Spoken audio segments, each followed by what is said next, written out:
Patrick.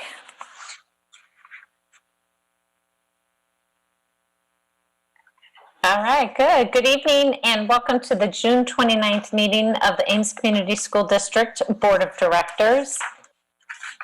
I will entertain a motion to approve the agenda.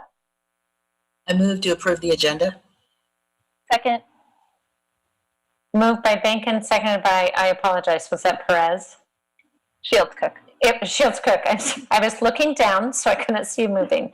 All those in favor indicate by saying aye. Aye.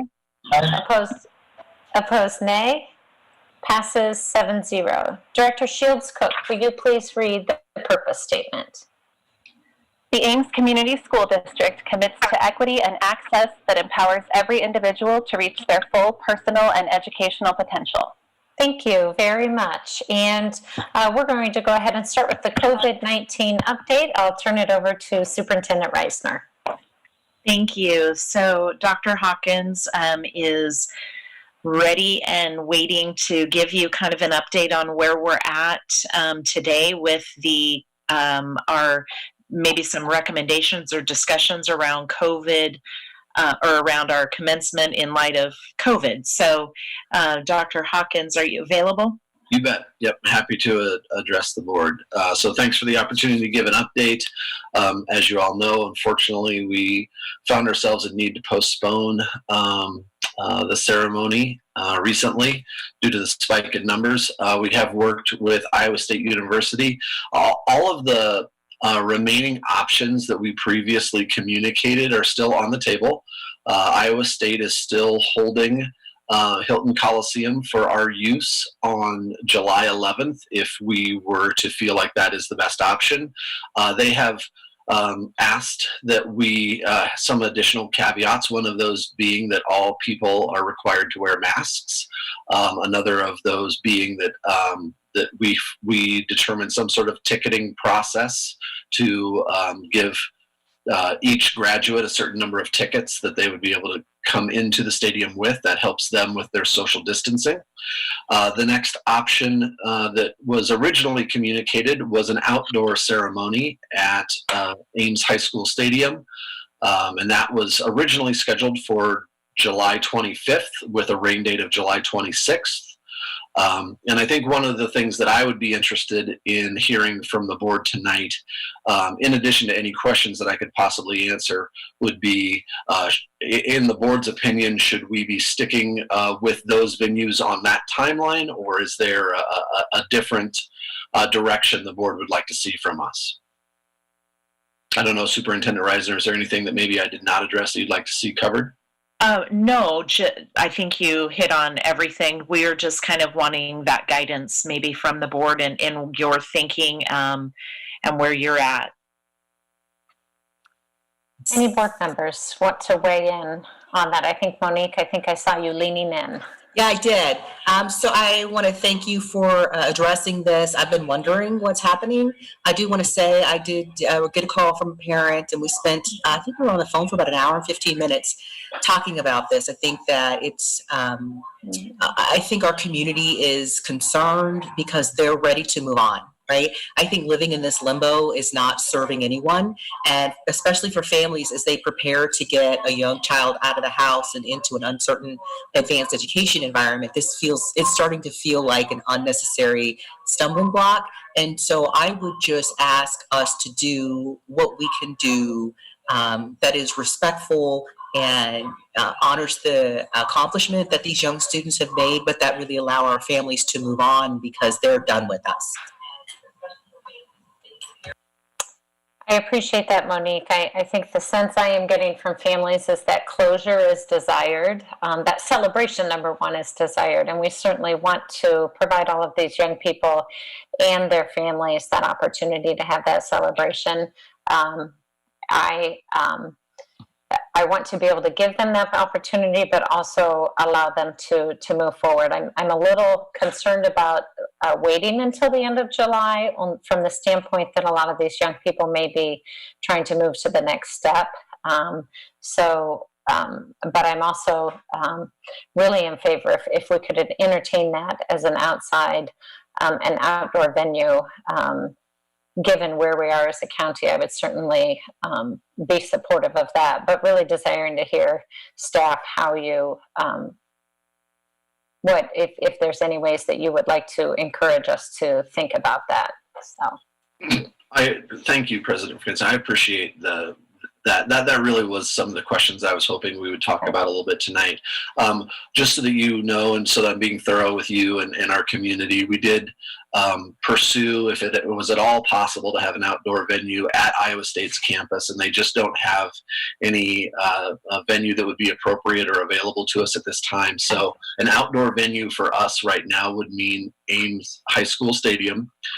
It would, and the implications of that use, again, there's always that the pros and the cons, right? I want to provide closure for our families as well and let them move on and be as timely with an appropriate ceremony as we possibly can be. The give and take of that is that we probably would need to further limit the number of tickets that we could provide each graduate if we were to hold it at our stadium. Of course, we would be looking at using both home and visitor seating and doing something on the turf in order to get the maximum number of people there.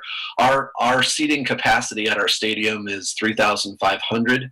So even if we were to go every other seat, which is not as far socially distanced as Hilton would be, we'd be looking at 1,700. So that's probably about 3 tickets per graduate.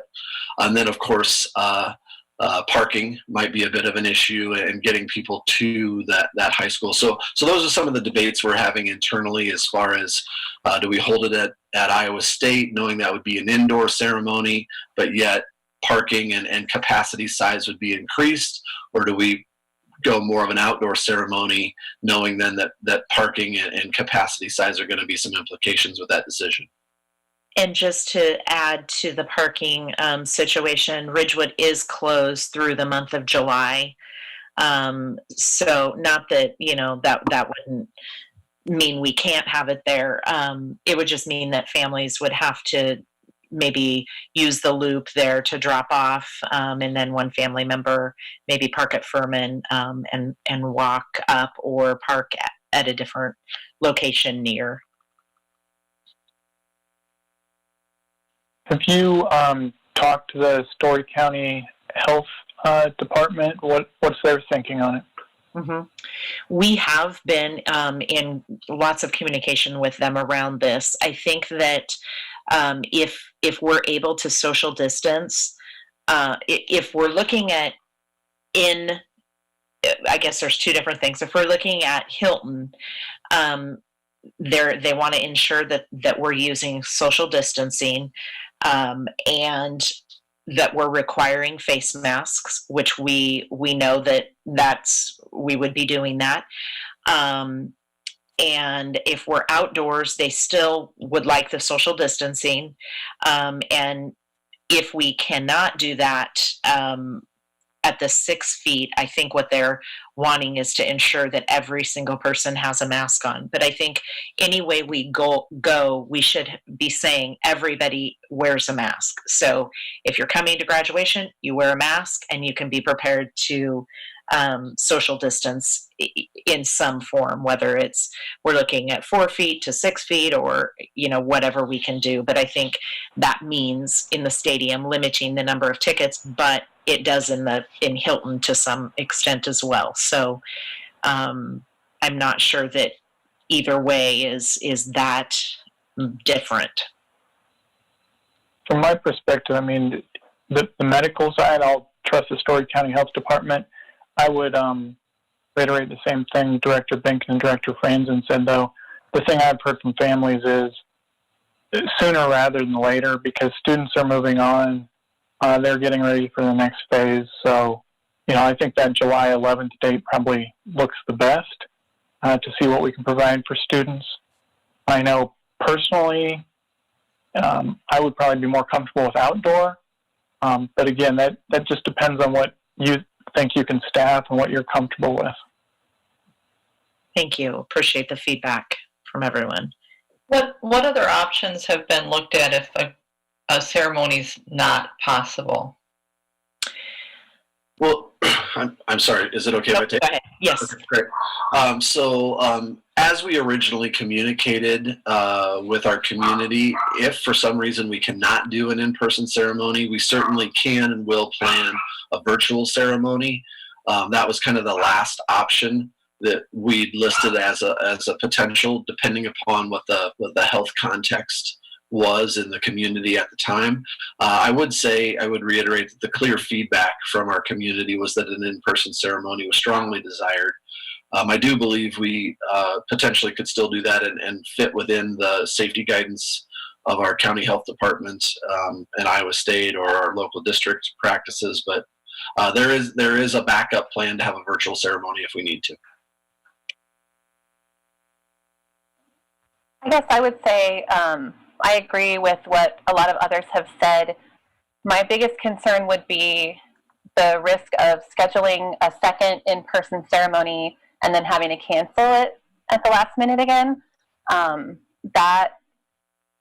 I totally appreciate that you are working to take into consideration the feedback from the families and the fact that they really do want an in-person ceremony.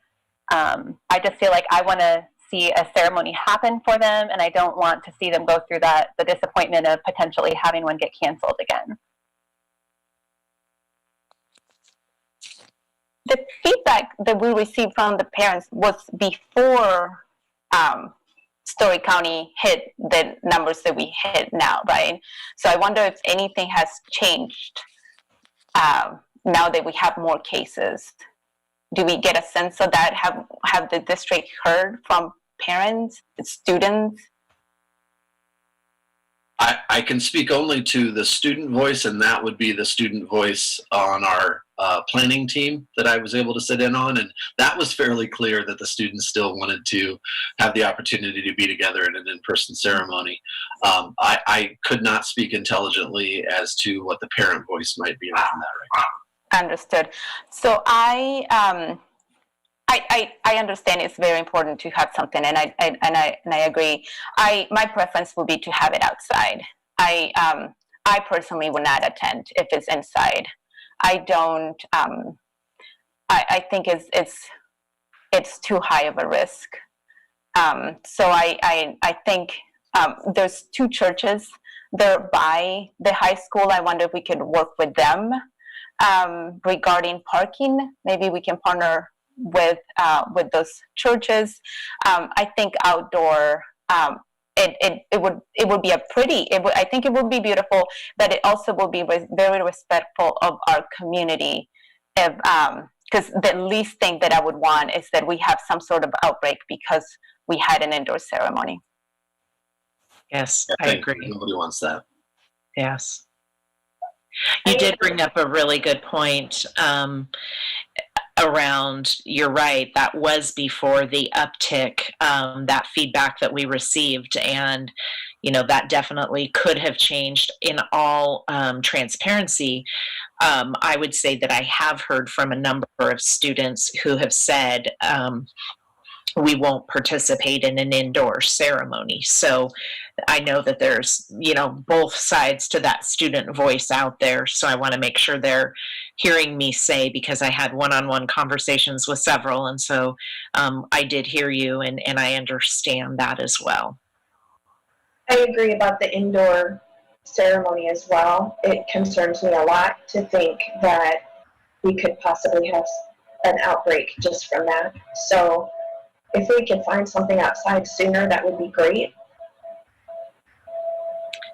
So I think what I hear is that move forward with the date of the 11th, July 11th, and hold it outdoors, which would be in our stadium, because we have explored other options with not any luck. So have it in our stadiums. We can begin planning that and getting the word out and getting all of those plans in order and move forward with that. Unless there's any objection to that or concerns around that. Just a final thought. Yep. That I think it should be July 11th, come heck or high water. Gotcha. So have the backup ready to go virtual at the drop of a hat, because there's no more waiting. right? So, Yep. Thank you, Monique. We will move forward. Thank you. And I still believe we can live stream. My understanding, I believe, is that that can be done in the stadium as well, if I remember correctly. But whether or not we'll do everything we can to try and make that happen. Thank you, Jenny and Jeff, for all your work on this and in providing our students and their families this celebration. I know that you have all, and your team, have spent a lot of time on it. So thank you for helping them to move forward with that. Are there any other COVID-19 updates? I know we have the return to learn, but that was it, right? That was it. Great. Okay. We will go ahead and move to discussion items. And before we go to those, I will read our statement on public comments. Residents of the district, students attending the district, parents or guardians of students attending the district, and district staff members may address the board about any topic relevant to the district, whether on the current agenda or not. Those who wish to speak must sign up at the beginning of the meeting. Speaker participation is limited to 3 minutes once per item. The views and opinions of citizens addressing the board do not necessarily reflect those of the board, district administration, or staff. Speakers are to remember that Iowa law prohibits the board from discussing specific employees, students, or their performance. Student speakers will state their name and school. Others will state their name and address. And the first item under discussion items is board committee updates. I see we've got a policy is the next one, scheduled for July 7th at noon, and facilities will be the next day, July 8th at 11:30. Looks like Equity has a meeting planned for August 13th at 4 p.m. I don't believe there's any reports in there. Any updates from board members on your board committees? Seeing none, are there any comments from the public on board committee updates? Remember, just a reminder, raise your hand, and Patrick and I will try to see you raising your hand. And again, this is just on board committee updates. I do not see anybody raising their hands, so we will go ahead and move to the return to learn plan. And Superintendent Reisner is going to kind of give a little overview of kind of what this process is. We've been talking about it, having some updates, but she's going to give just a kind of an overview of what this process is going to look like, and then we're going to dig into the information with our staff. So great. And then I assume, Patrick, that you're going to pull up that document, the summary document for us to work off of. Great. Okay, so as Patrick's doing that, I just wanted to first take the opportunity to thank all of the people that have worked so hard on this. We've had about 150 staff members working on this. We've had our school nurses, our teachers, we've had EAs, we've had administrators, and we've had community involved in this process. So it's been a huge process. I'm happy with our outcome and the level of detail that we are going to provide. But I also want to make sure that I say that this is a plan that's not like other plans that you make and it's set. This is a plan that is going to probably have changes and tweaks, kind of that recommendation. If you've read some of the guidance that has been put out, the American Academy of Pediatrics said that these plans should be flexible and nimble. And the strategies should be ones that we can easily revise and adapt to meet whatever needs are happening. So I think we got guidance from the American Academy of Pediatrics on the 25th, and there was some great guidance in there. So it was, once again, go back to the plan and update and revise and tweak. So I just want to put that out there for the community to understand that this plan is not one that's set in stone. It's a living document that will keep revising as we learn new things and have new guidance. So that Jenny, Yes. Before you start, can you help me get just a clarifying piece for me? So as I'm consuming this, I'm understanding that this is the plan that the district is submitting to the state. And really what I think it's working through is it's not saying what's going to happen, but it's saying what the plan would be under I think it's 4 different scenarios the state asks you to work through. Is that what this is? Yes, and I'll get to that. Just wasn't there yet. I just wanted to make sure. I was like, am I making sure I'm understanding it? No. Okay. The next thing I wanted to point out was just kind of what the role of the board is in this process, and so that you have a good idea of what's going to happen. So tonight is our first time of being able to present this plan to the board. And as Monique stated, we were asked by the state to do these different categories to be able to move in and out as necessary throughout the year. So those are what you'll see when you see the first one is required continuous learning. The second one is hybrid 1, which would be state driven. For example, the state might tell us you have to, it's mandatory to operate at a social distance of 6 feet. We know that we can't do that in our classrooms and have full capacity in our classrooms.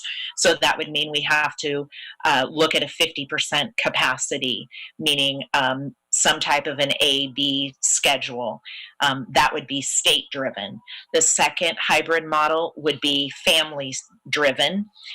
And then the third would be on-site learning, or I'm sorry, the fourth would be on-site learning. And we'll kind of spend a little bit more time, and you'll get the idea as we go through the document. It'll make a lot more sense. So having said that, tonight, what you're going to see is a summary of how many pages is the final document? Oh man, it's... The document we're going to review tonight is 10 pages long and very detailed, and I would reiterate it is only a few of the questions that our teams tackled. So this does not represent every question answered by every team, but it does represent some very pertinent questions that we think will be helpful to our board and our community. I think, Dr. Hawkins, my question was the big plan is how many pages. I want to say 80, 100. I mean, it's huge. Obviously, we're not going to be able to go through item by item, but you will have that plan. And then so tonight you'll get that overview of the plan. You'll be able to ask some key questions. You then will have the plan come back on July 20th, and that would be the time that you would take action on the plan. In between then, we submit the plan to the state. The plan is not required that the board approve it, but it is recommended. So we are going to go ahead and have the board approve it. But just because of the way the state timing is around this, we had to work on it right up until the last minute of submission, so there's really no chance for the board to have a discussion about it in a timely manner and then be able to have some time in between to work through any questions you might have. So you'll have this tonight, and then we will submit our plan to the state on July 1, or sooner, but July 1, and we will then bring it back to the board for approval on the 20th. So are there questions around that process? I don't think I have a question. I think the only thing I was going to, I had asked this question of you last week, and I thought it was helpful maybe for me and maybe for the rest of the board, that the portions of the plan that are required, like the entire plan isn't actually required by the state. There's portions of it that are required. But then the rest of it is your guiding document. Do you remember recalling that question that I had asked? It was helpful to me the way you explained it to me. Right. What we submit to the state, we are answering assurances for the most part. And we're giving information. Dr. Hawkins can also speak to that as he's the one that's actually doing the state submission. It doesn't ask for our 100 and some page document to be uploaded, and they're not going through each thing, but they are asking key questions. Who was involved in the planning? How did how were these decisions made? What are the specifics around certain serving students with IEPs, things like that? That's what we're filling out and putting in. Our document is much, much deeper than what the state would be asking for. Any other questions before we kind of dig into the plan? All right.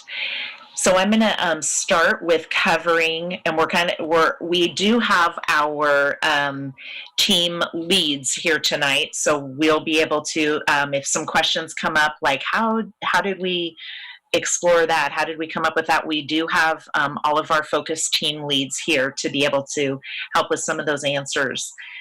So starting at the very beginning, we tried to envision what questions the board might have.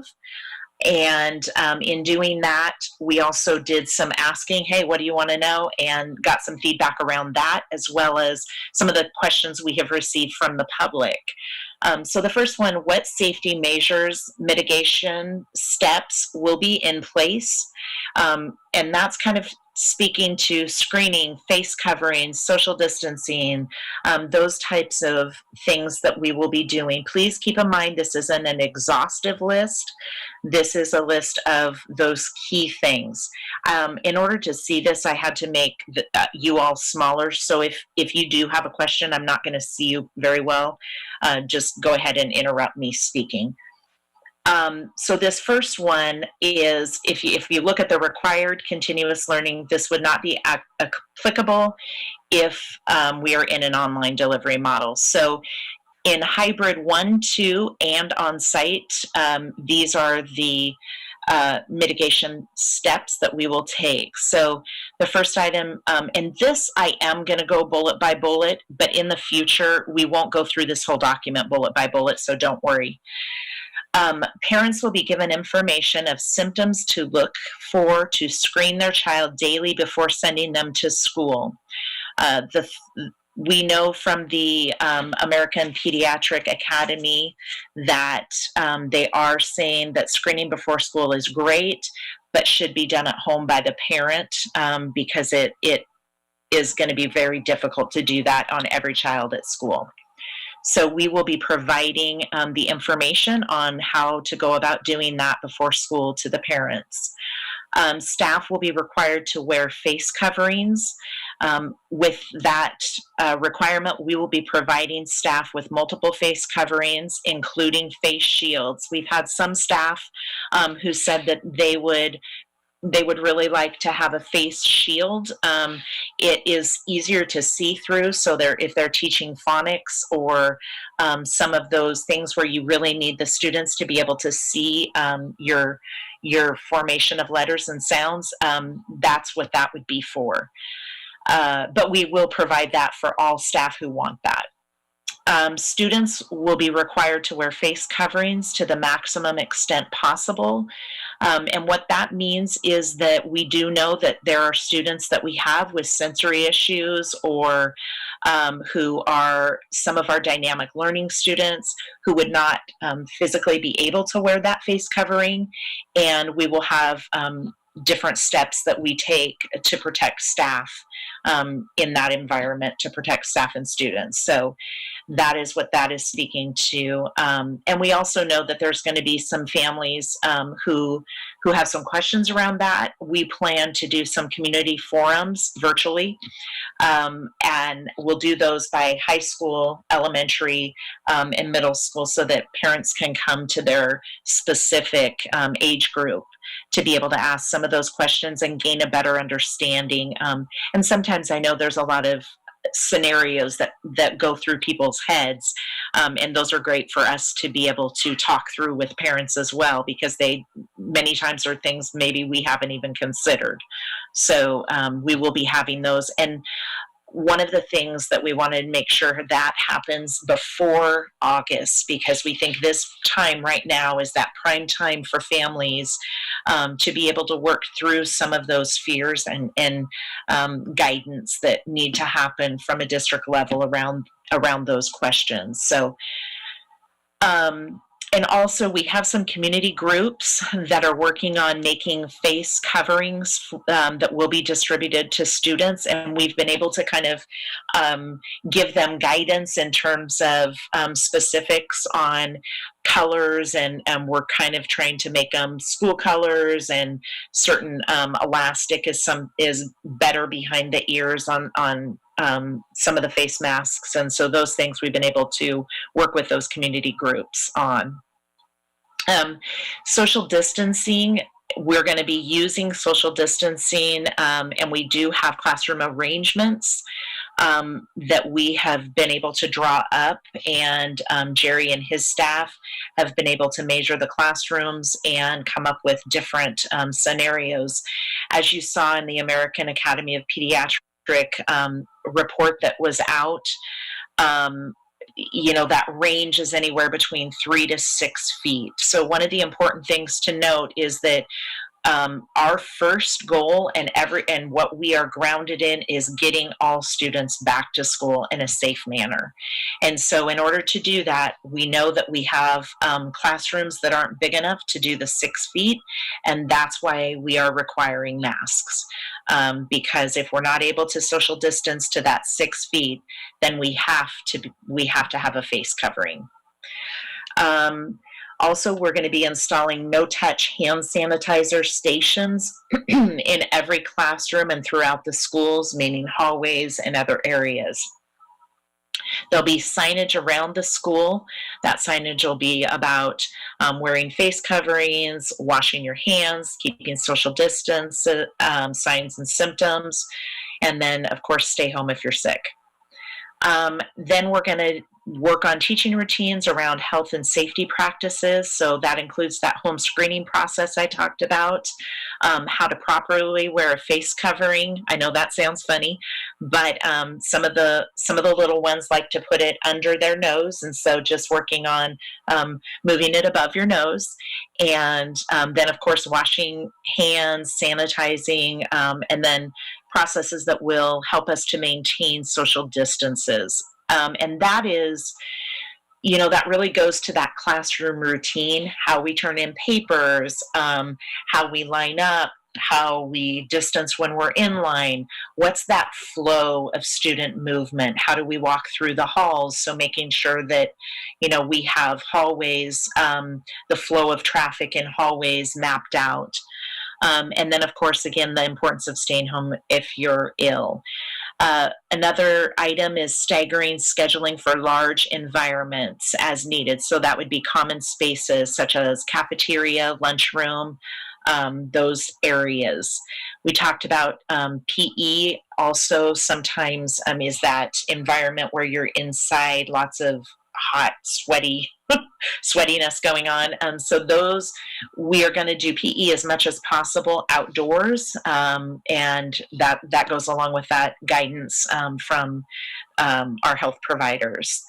Virtual staff and student parent meetings will be held rather than in-person meetings to the extent possible. We know that won't happen 100% of the time, because there's sometimes that we do have to have that meeting together, but for the most part, we're going to really try and follow that guidance around having meetings virtually.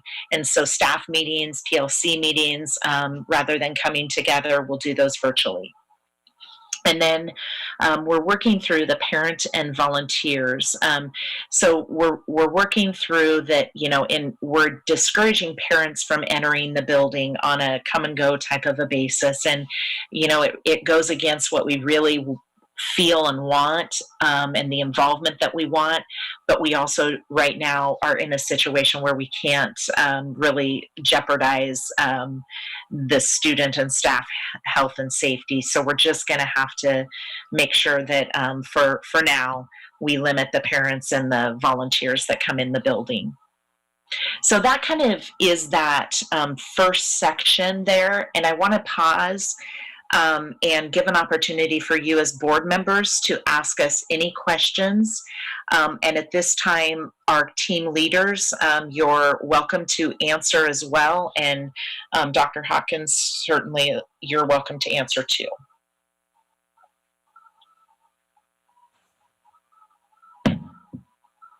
I'm happy Questions to, do you have? Go I'm ahead. happy to just ask a few questions. Could you speak to recess? I can't think of what the word is, but where all the kids get together in the auditorium and watch a presentation or whatever. And then what happens? Assemblies. Thank you. Yeah, those things.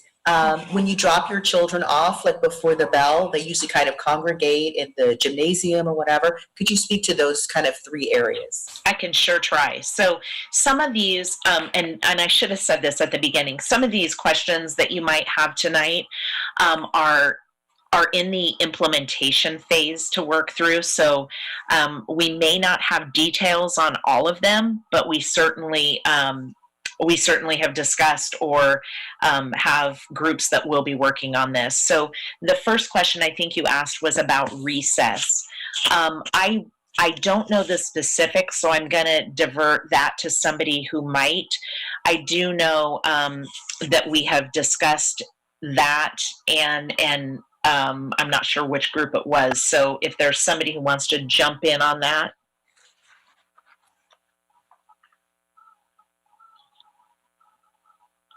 Not sure if there's anybody from the health and safety team maybe that would have addressed.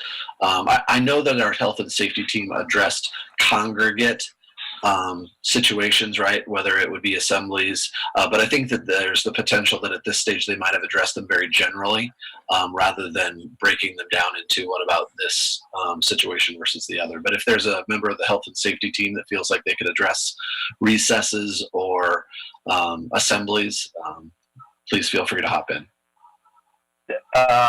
Dr. Hawkins, this is Jeff Anderson. In terms of this, and I think you, Jenny, you hit this right on the head. This is kind of an implementation piece. What the Health and Safety Committee has done is recommended the social distancing throughout the day and the education that's going to need to go along with that at the beginning of the year for all grade levels. We gave some social distancing.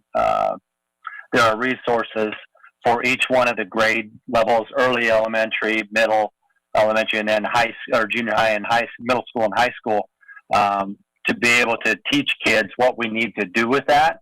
That's kind of where we're at right now.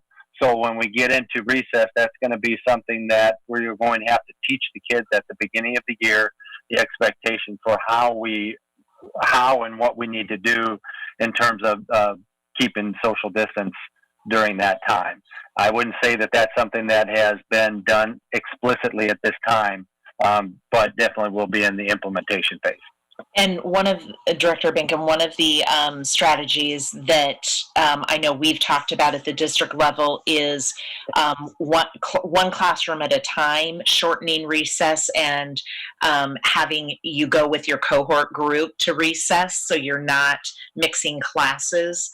So it would mean that we are going one class at a time, or we're going multiple classes, that each class has their staged area that they're playing in, and then they can rotate through the stages of the playground. So again, those are some of those kind of pieces that now we get into the implementation phase. So let me just be clear. I guess I'm really kind of asking from the 30,000 foot level.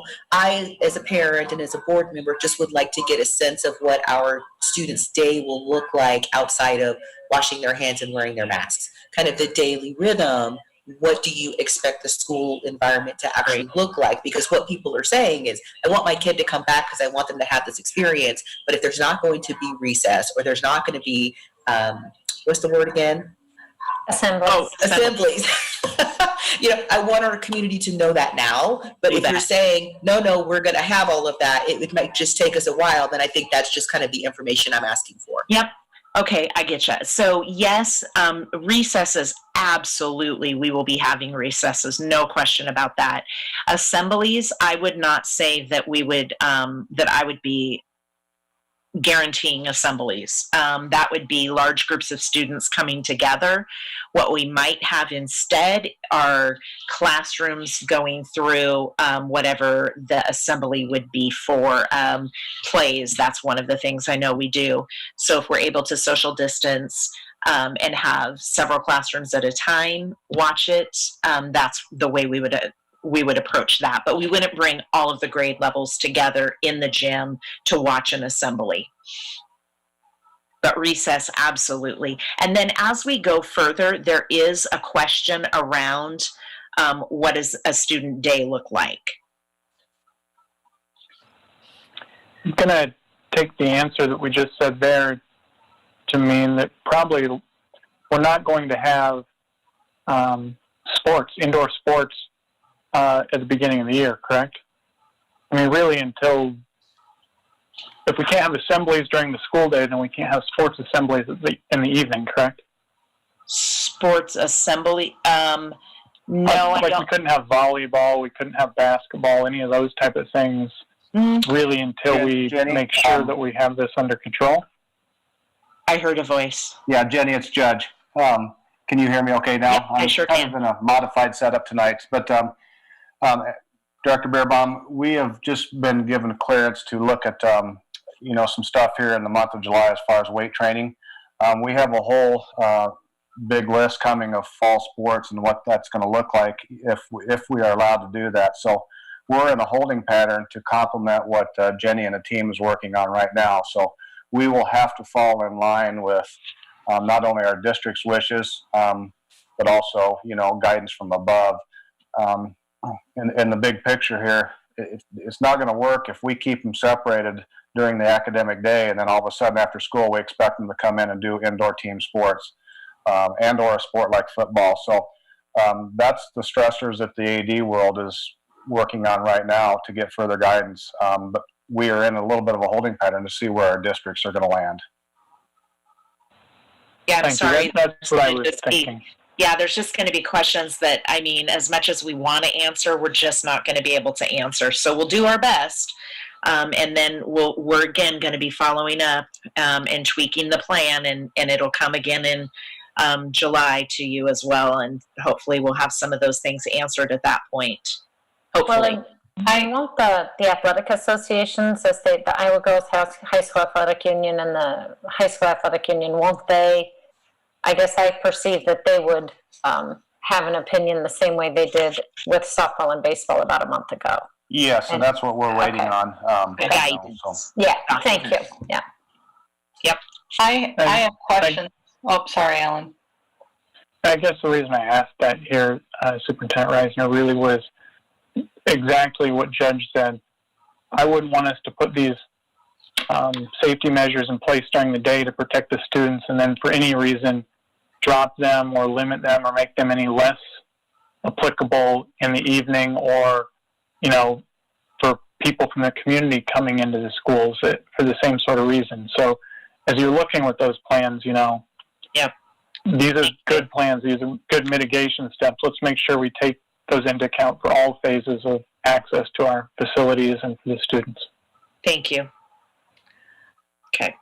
I have a question that might be similar to some of the others, but has there been any discussion to activities that happen during the school day, such as band? Because obviously we can't be doing band instruments where we wear face coverings and choir or chorus, because I know these are big questions that people are having. Yes. So those are covered later. Is it okay if we wait them? We have a whole statement for band. Yep, absolutely. Okay. All right. So we'll get there. Okay, I figured as much, but Yep. But Okay. it's a great question, and it would be on my mind too if I didn't already know. So great question. I have a couple of questions. My first question is, when we say that signage and hand sanitizers, where does that money come? What budget does the money come from? Great question. I don't know if Chris, you want me to go ahead and answer that, or would you like to? I can take a stab at it. Yeah. Some of the things that we're having to look at can definitely come out of PEPL if it meets those facility requirements under PEPL. We were talking today about hotspots and internet connectivity and so forth that can come out of PEPL. Things like face masks or face coverings are going to be general fund expenses.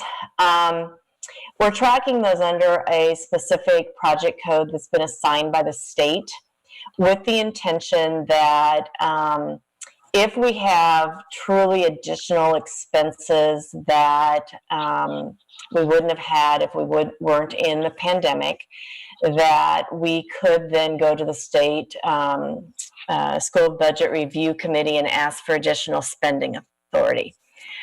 However, about 3 weeks ago, SBRC put out guidance that said they're going to make that very difficult for school districts. Basically, to put it in a nutshell, we're going to have to prove we didn't have any savings from being closed for the last 3 months of the school year. So we are tracking it. We'll do our best to try to get that back to the best extent we can. It's a difficulty that every business manager right now is dealing with. So did that answer your question enough, Director Colton, or? Yeah, There's no specific funding for this, and we got a little bit of CARES Act money. It wasn't much. It was $375,000, and we've kind of earmarked that for an after-school program to help redress some of the learning that was lost last spring. Right. Yeah, it does. Thank you. It's just something that I've been thinking a lot about. So thank you. The other part, and I don't know if it would be at this part of what we're submitting to the state, to the Department of Education. I wonder about had they given us guidance pertaining to what happened when someone is test positive. Did they give us any guidance on that, or are we on our own? We are on our own, Director Colton. But one of the things, and thank you, I appreciate you bringing that up because I had forgotten to mention, there is a group working on metrics that we will use for making decisions on what to do when, for example, we have a student that tests positive, or we have 5 students in one classroom that test positive, or whatever that scenario may be. So this group that's working, it includes Story County Health, Story County Emergency Management, Story County Superintendents, and Mary Greeley. And so we are in the process right now of developing those metrics, and those metrics will be used by all of the districts. And then there are businesses in town or organizations that also want to use those metrics. So it's kind of a community-wide effort, which I really appreciate, because then we'll all be playing off of the same set of metrics. And I apologize, I should have said that in the beginning. Thank you for bringing that up. No worries. The reason why I thought about it is because I'm thinking about what the state is having us do, right? So they did not ask us to do that part. So it's just, and I'm filing all of this stuff away. So thank you. And my third question, and last one, to give my my fellow board members a chance. My third question is, have we thought about any other circumstances that we could do, like outdoor classrooms, that we could use our outdoor space more other than just recess and PE? Yeah, I think that, I guess I shouldn't speak unless I could, there is a part that's the educational part, but I don't know if that's addressed in there. So we can certainly take that back. I'm not sure if there's anybody on here from that group that can address that. If not, Director Colton, I will take that back as something from the board. Thank you. Okay, so it doesn't sound like there is. So I'm going to go ahead and make a note of that and take that back. Thank you. Thank you. One question I had, I think it's the final bullet here that parents and volunteers will in general be discouraged from entering the school building. I know we do a lot of partnerships with Iowa State, specifically within the education, School of Education and the programs. Is that going to apply to all of their practicum students as well? Great question, and no. We will work with Iowa State to continue that, and Iowa State does have a really good plan going forward. I'm part of a group that meets weekly, and we want to continue those, especially our student teachers, because we are in desperate need of teachers and substitutes. So those are some activities that we can regulate. Because it's not a bunch of people coming in, they're limited, and ISU is also taking mitigation steps to ensure that students have been screened and some of those features on their end. Okay.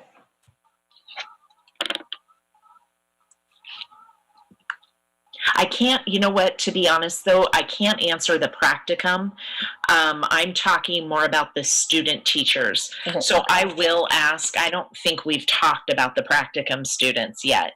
Okay, yeah, because the student teachers, that's certainly more regular, and I don't know how regular the practicum students are. I just was thinking through the high level of infection rates within that age bracket. Yes, so, for sure. And I would assume Iowa State would have their own mitigation strategies because they're not going to want to put people in. No. Yes, they do. And I'll take that note along with those outdoor classrooms, and I'll keep a list, and then I'll follow back up with the board with these items. And Superintendent Reisner, just so you know, I'm recording all the questions that we're getting. Oh, thank you. Okay. I have one question that I think falls into this category. Regarding the nursing staff, has there been any discussion of adding nursing staff so that there could be one nurse at each building? Or is that something that is even possible budget-wise? Two things. Yes. So yes, there has been discussion. There's been discussions both at a state level, at a Story County superintendent's level, and then at an Ames level. And so that is not something that we have the budget capacity to add. Mm-hmm. So, we have spending authority, and so we can't add that right now. That falls in line with Story County. So as a superintendent's group, that has come to us, and we're all in the same position that we're not able to add nursing staff because of budget capacity. That's what I figured. Thank you. You bet. Superintendent Reisner, what's the plan for cleaning and disinfecting on a daily basis? I think that comes later, doesn't it? Well, I saw that it talks about on Wednesdays you'll be deep cleaning, but I didn't see anything about daily cleaning. That's why I asked.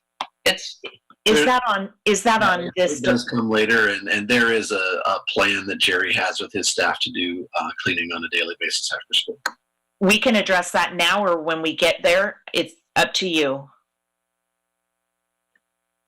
Either's fine. I was just Jerry, would you like to address that? Well, maybe why don't we wait, and then so that we'll scroll to it. Okay. That's fine. It's hard. I'm moving my hand because I'm not in charge of the document, so I can't scroll.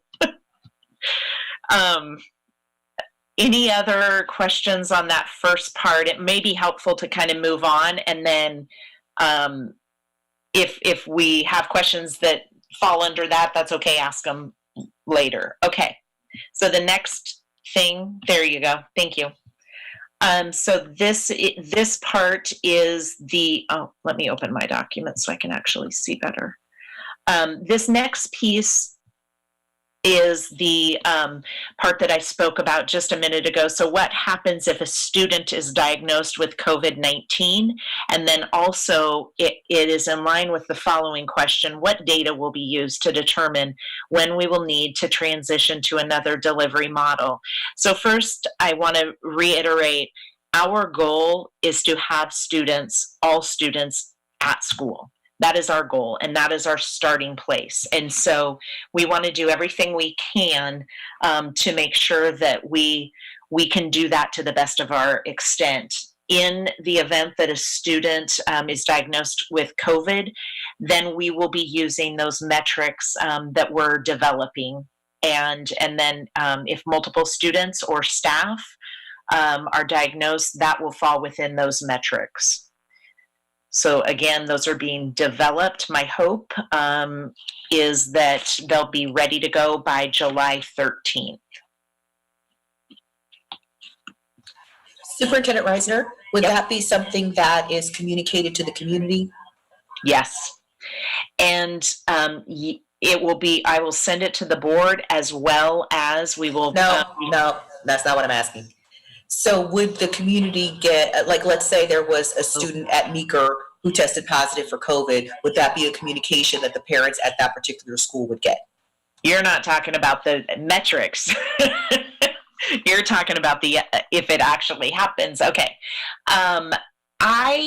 So the question was, if a student tests positive, we would definitely notify parents. Kristen, you're on here.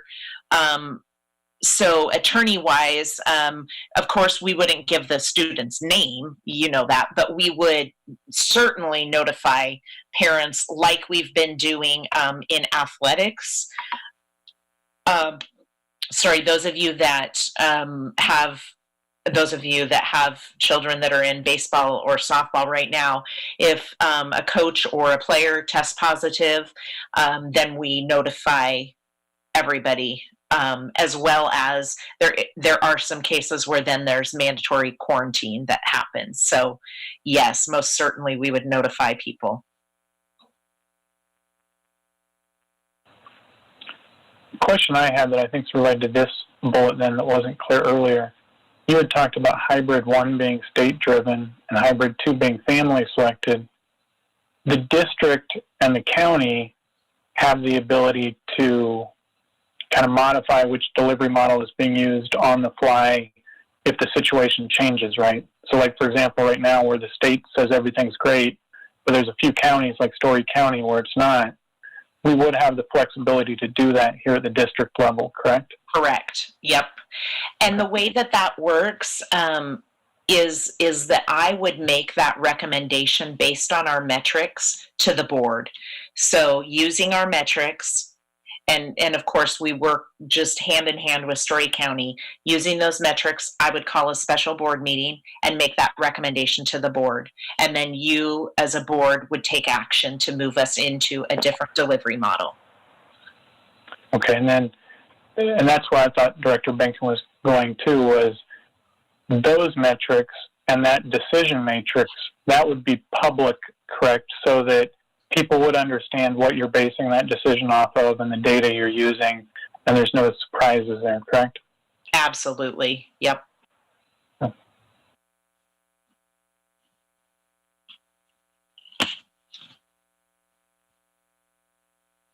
All right. We'll move to the next section. Dr. Hawkins. Sorry, just unmuting and finishing writing the questions. Okay, so again, appreciate the opportunity to give the board an update. And as Superintendent Reisner said, not necessarily the intention to go bullet by bullet, but we do have team facilitators. And so when you have those planning type questions, why did you decide this? Or have you considered this? Those would be great questions. I will tell you, just as we've already heard somewhat tonight, what will this look like then, or how might you accomplish those? Those implementation questions are more than likely to be answered with, that's a great question. As we implement, we'll need to figure out processes and procedures, because as Superintendent Reisner said, this really was about creating a plan and guidance. Implementation is the next stage of the process. That doesn't mean that implementation questions are not welcome and great to help guide our work. I just want to be upfront about the fact that planning for implementation is the next step. Okay, so this question, really that third main area deals with what resources will need to be implemented to address the basic needs, including the social, emotional, behavioral, and mental health needs of students, staff, and families. Before I get in broadly to the answer, I do want to tell you that there was intentionality with the structure of this document tonight.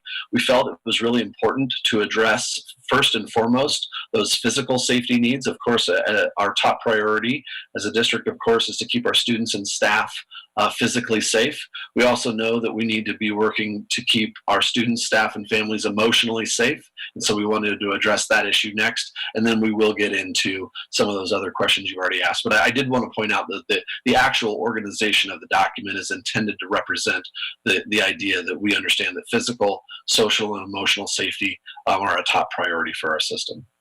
You can see here in the answer that the district will be partnering with community agencies to identify and connect students and staff to available services, that a resource guide is being developed and provided and will be provided to students, staff, and families. And then the document goes through and talks about staff supports, student supports, mental health supports for families, and then actually has a curriculum question to it. I'm trying to balance we're on page 2 of 10 of the document. I want to be as thorough as the board needs me to be. At the same time, as Superintendent Reisner said, I don't know that the board, if you do want me to go through every bullet, I'm more than happy to do so. I will say we have members of our social, emotional, behavioral, mental health team and those facilitators that would be able to answer specific questions you have as well. So maybe this would be a good way for me to gauge how deeply you'd like me to go into this for the remainder of the document. Would it be the board's preference that I go through bullet by bullet at this stage? I'm not hearing a yes. I saw a few head shakes, so maybe I will open it up this way. Based upon what you're able to read there, and if you want to take a minute and read that, that's perfectly understandable. But based on what you see there, what questions might you have for me or for the team of people who made these plans?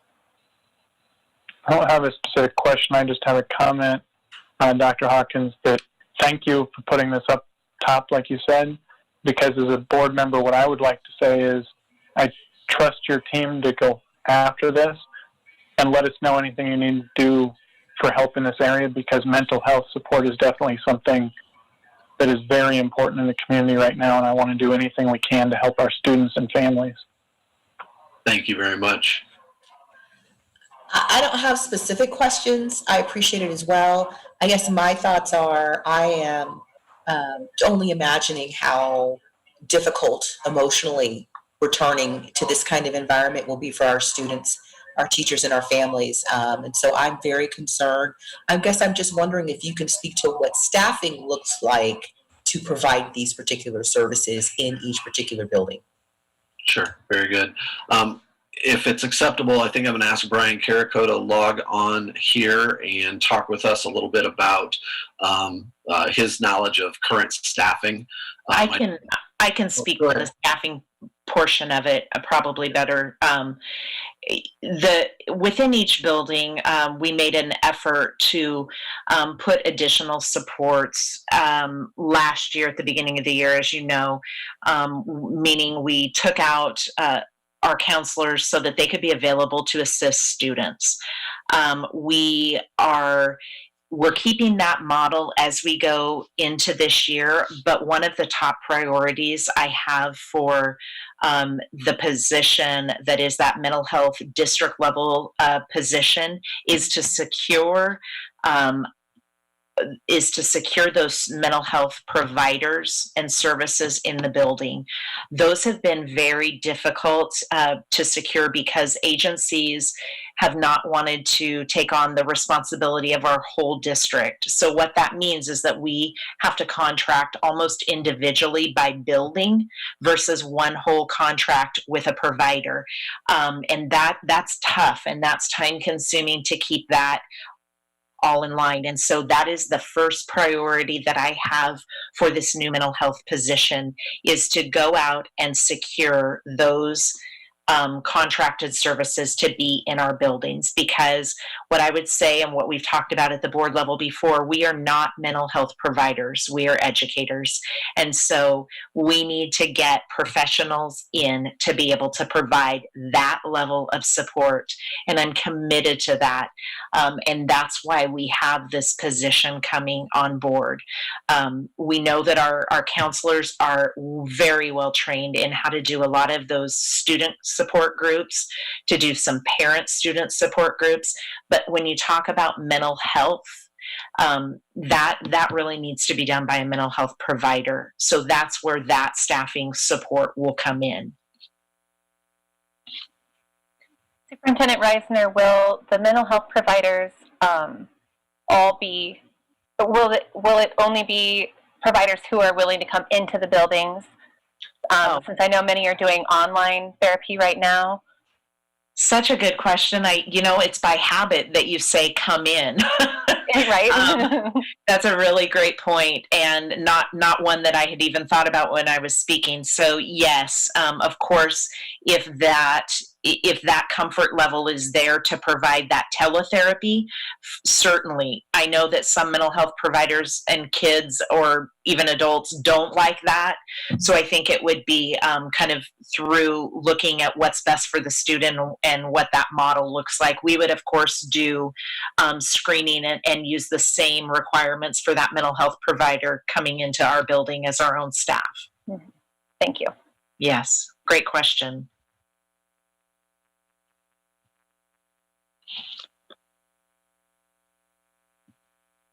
Right, if there aren't necessarily any other questions around this particular question and these bullets, if we scroll further, I believe one of the questions that there was interest in hearing is how would we decide if we go into a hybrid model. So this is kind of an if question, but if we were to be in a hybrid model, how would we make decisions about which kids come on which days in a hybrid model? And so I think I spoke to this generally at our last board meeting, but it always helps to have it written down in a document that we can reference. First and foremost, maybe kind of highlighting that grounding philosophy about the hybrid model, that our students with our highest identified needs should be served most regularly in situations when not all students can come to on-site delivery of instruction daily due to those health considerations. And I'll be showing you a flow chart that team has created to help us ask some key questions and really hone in on who are those students with the highest identified needs, right? That's a broad statement right there, but the team has done a very nice job of creating some questions that can be asked in a flow chart to help identify who those students are.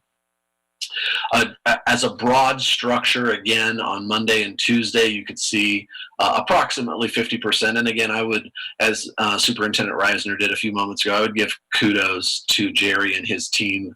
They've done some work to get into our buildings, take a look at what social distancing would look like in the classroom to make sure that 50% capacity is feasible in our buildings, and I appreciate the hard work he's done to prepare for that. I do feel confident at this point that if we did want to be in a 50% capacity status in a hybrid model, or if we found ourselves in the need to be there, that we could pull off a 50% capacity in our buildings. But again, on Monday and Tuesday, 50% of those students would come. We would consider that an AA, if you will. And we would certainly be working. We've already started working with Infinite Campus in order to try to find ways to most easily ensure that students would, from a certain family, even if they're in multiple buildings, would all be coming on those same days.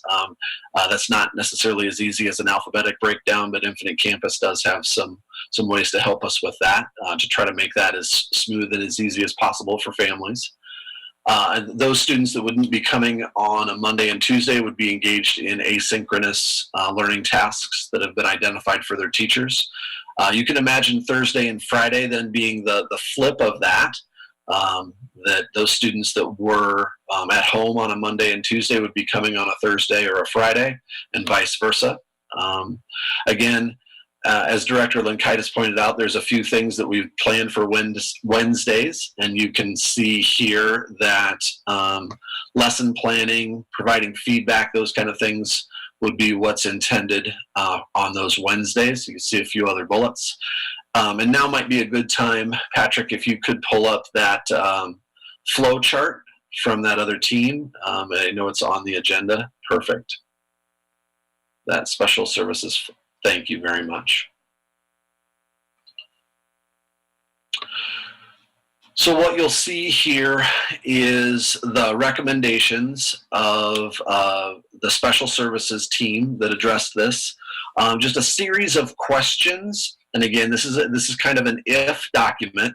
If we find ourselves needing to be or desiring to be in a hybrid model, how would we make decisions about which students would come more than 2 days a week? And so a series of questions have been proposed by this team to then make recommendations. So for example, you can see that questions like, does the student participate in alternate assessment, or does the student primarily use nonverbal mode of communication? You can see that there's a strong recommendation that 4 days of on-site attendance would occur for that student.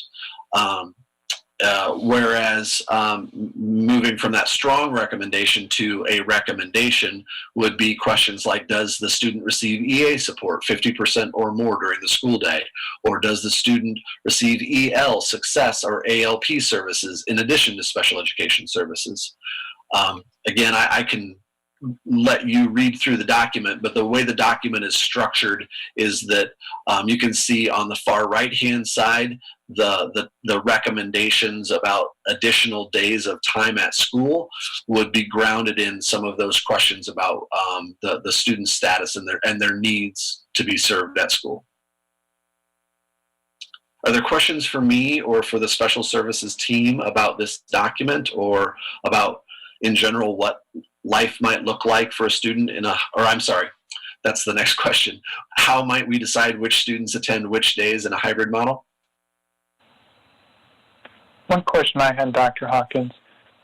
I understand the questions here. One I was wondering about, there's nothing here that talks about, like, if a student has a particular structural barrier that would make it so learning at home or learning outside of the school environment just wouldn't work well for them. And I know we had talked about things like internet access in the past, but there are many other types of barriers that might exist. I'm assuming that's something that would also be taken into account. Sorry, I'm trying to write the questions and take notes. Yes, I've got it. I'm writing the questions. Thank you so much, Superintendent Reiser. I appreciate that. Most certainly.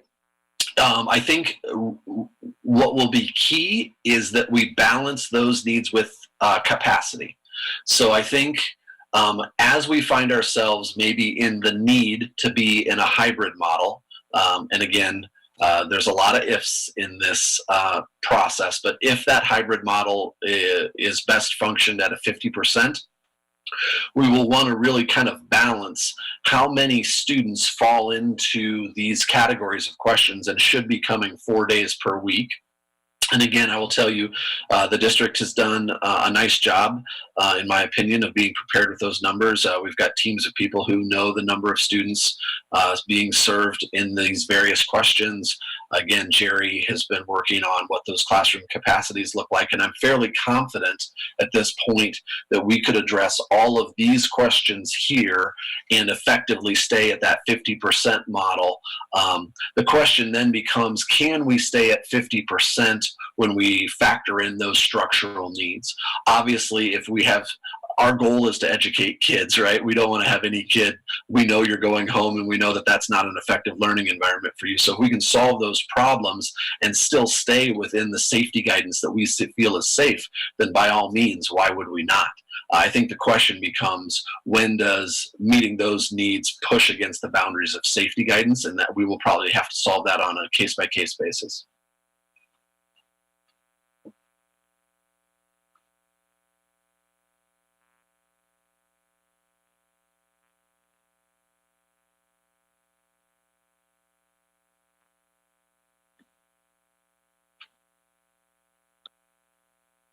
Okay, that feels like good wait time to me. I was going to say, that's great wait time. I'm not jumping in. I'm letting you do it. Sorry. In the classroom, but it felt like pretty good wait time to me. Are we maybe? Sorry, I was writing. I just have a quick question, and it's a clarification for me, Dr. Hawkins. Can you tell me, and I don't know if I'm getting ahead, it could be in the document, but for hybrid 2, family selected, can you speak more about that? Who decides that? Is that only for people that are not comfortable with hybrid 1? How can you expand on hybrid 2, Sure. family selected a bit? Happy to. You bet. Thank you for the question. I think it's important for all of us to hear and for our community to start hearing that as well. So we have anticipated as a district that even if the state were to come out with guidance, which they recently did, that said all of you can go back to school, that we may have families that don't feel comfortable doing that yet. And so what we have asked these planning teams to plan for is what additional things might we need to consider for a situation in which maybe the majority of students are coming back to school, and the students that are not coming to school aren't because of, again, I think earlier tonight, Superintendent Reisner used a required 6-foot social distancing parameter. What we've asked these teams to plan for is not that scenario, but what if individual families have looked at the information we've shared and said, no, I feel most comfortable keeping my child at home, and I want to access that required continuous learning model. I want to access that online delivery model. And so we've asked teams to be prepared for what that contingency might look like. So that would be okay for a parent, even with the 2 days. That wasn't clear. Okay, great. Yes, Thank yep. you. That's exactly what I was wondering. We really, thank you. I appreciate that clarification. We really want families to, I've said this so many times throughout my career.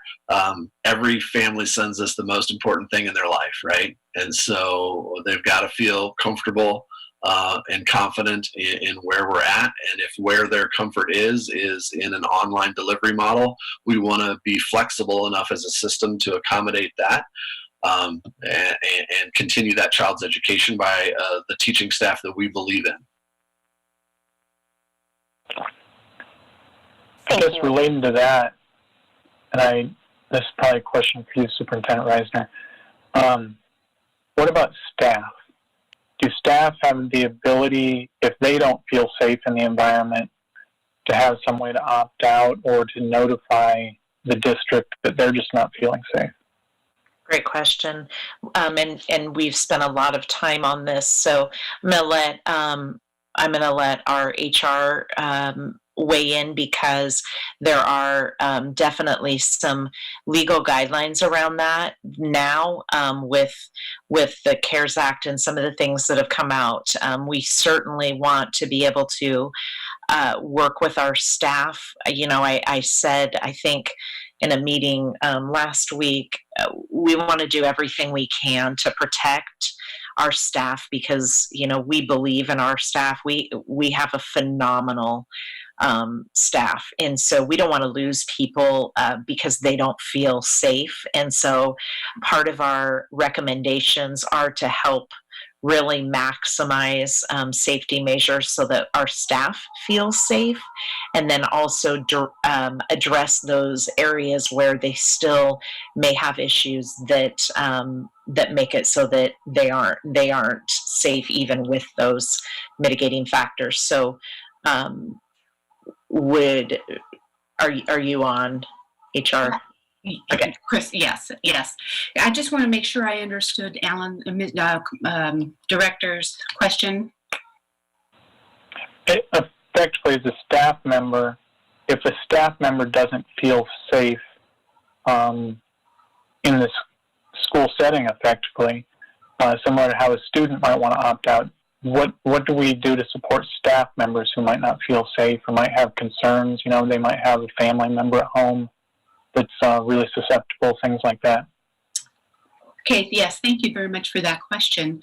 So as Superintendent Reisner said, we are very, very concerned, and we want to make sure that our staff does feel safe, and we are hopeful that the measures that we are putting in place will help them feel safe. But we do know that there are going to be situations where our staff members may have other concerns where, where they may be extra susceptible or extra, maybe have fragile health of their own, or they're they may live with a family member that has fragile health.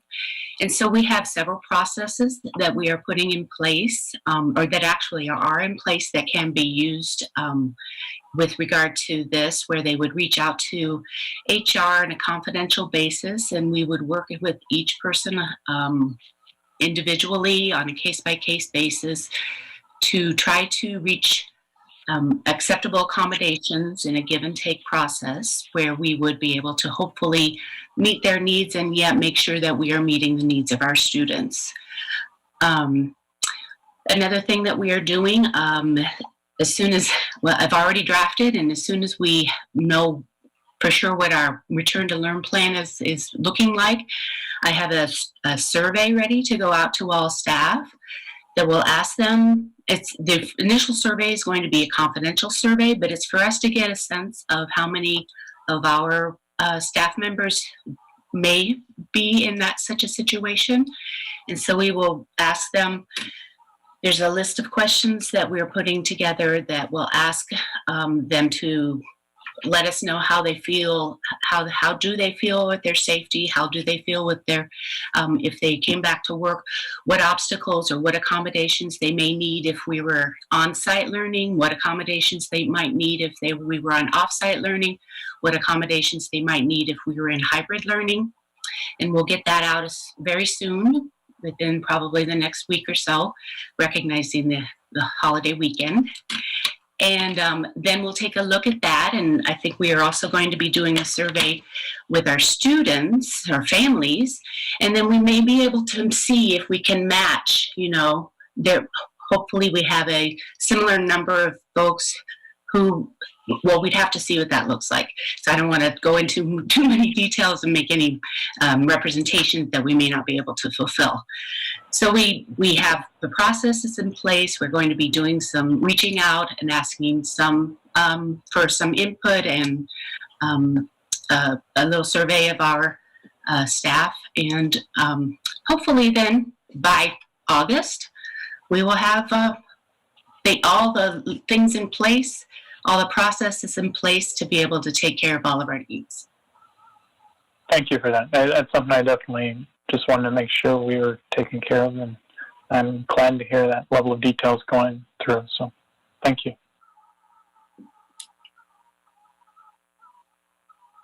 Has there been any discussion about, I'm sorry, I think maybe we're getting a little bit off track, but as long as Kristen's on here, I don't know if this is a question for her, but in terms of staff, if we were in a hybrid model, is there discussion about supporting childcare needs for staff, where they might need to be in the building 4 days a week, but they might have young children who are now only going to school 2 days a week? And what does that look like? So we have had discussions about that, and that is part of what we are hoping if we can determine from our survey what the needs are going to be, that will be able to, I think, help us better assess and make a plan for what to do. As you may or may not know, or if you remember, we did put in place we implemented and put the emergency COVID-19 absence board policy that the board approved in April, which allows our staff to take FMLA if they have childcare needs, the lack of childcare due to COVID-19 situation. But of course, we would really like to be able to find some way to accommodate them so that they don't have to take leave, so that we can have them working. And so those are the things that we will be looking at, and that is part of the same survey. Thank you. Have, and Director Shields-Cook, we have also been working with the community just to problem solve around this with some of our community partners. So they are aware that this would be a very challenging situation. So that conversation is out there in the community with those partners, but as of today, there are no plans that are solid in place other than thinking through different scenarios. Thanks.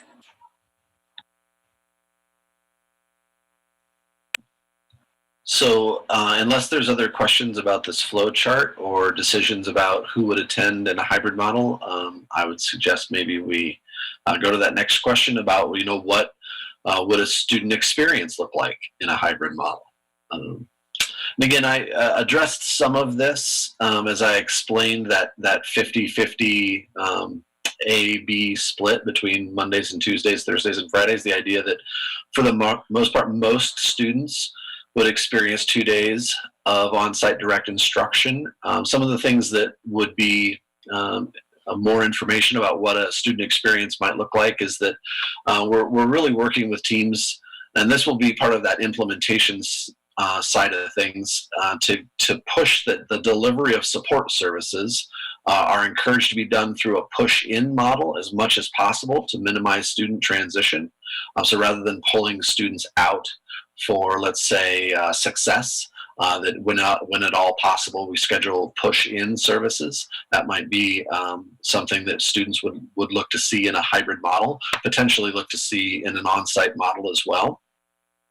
I will say also the district engaged this past spring in working through and kind of figuring out when students are functioning in an online mode, what is a reasonable amount of time each day to ask them to be engaging in work. Certainly the amount of, there's a fairly common understanding, I would say, among most of the guidance that I've been reading, that students cannot engage in the same amount of time and intensity of learning in an online mode as they can in on-site. And so we've got some guidelines for how much time would be asked of students in that asynchronous offline mode. And then again, as Superintendent Reisner just alluded to, we're having conversations with local child care providers to figure out ways to provide child care support that mirrors the hybrid model, as well as, and I know this comes later, but really having some conversations about how do we think about in a hybrid model providing food and meals to those kids who are not at, let's say I go to school Monday and Tuesday, what about the provision of meals and basic services on those other days that for those families that depend on the school for that? We're having those conversations as well. So again, I'll pause here and ask if there's any other questions about kind of what that student experience might look like in a hybrid model.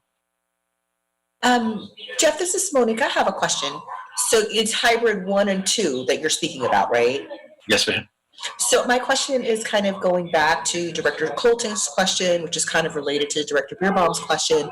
So in theory, if I'm understanding this, what you're saying is that you could have a family that actually chooses to stay in the online format, and that works for their family for a variety of reasons, and that in some ways would make more space for other students who actually kind of need to have, right? But I guess what I'm wondering is who's going to be teaching that online content?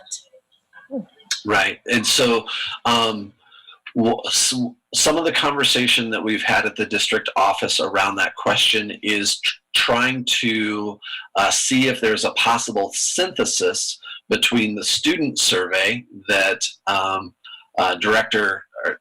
the Human Resources Director Johnson spoke about from the families, right? Do you plan to send your kid in this model?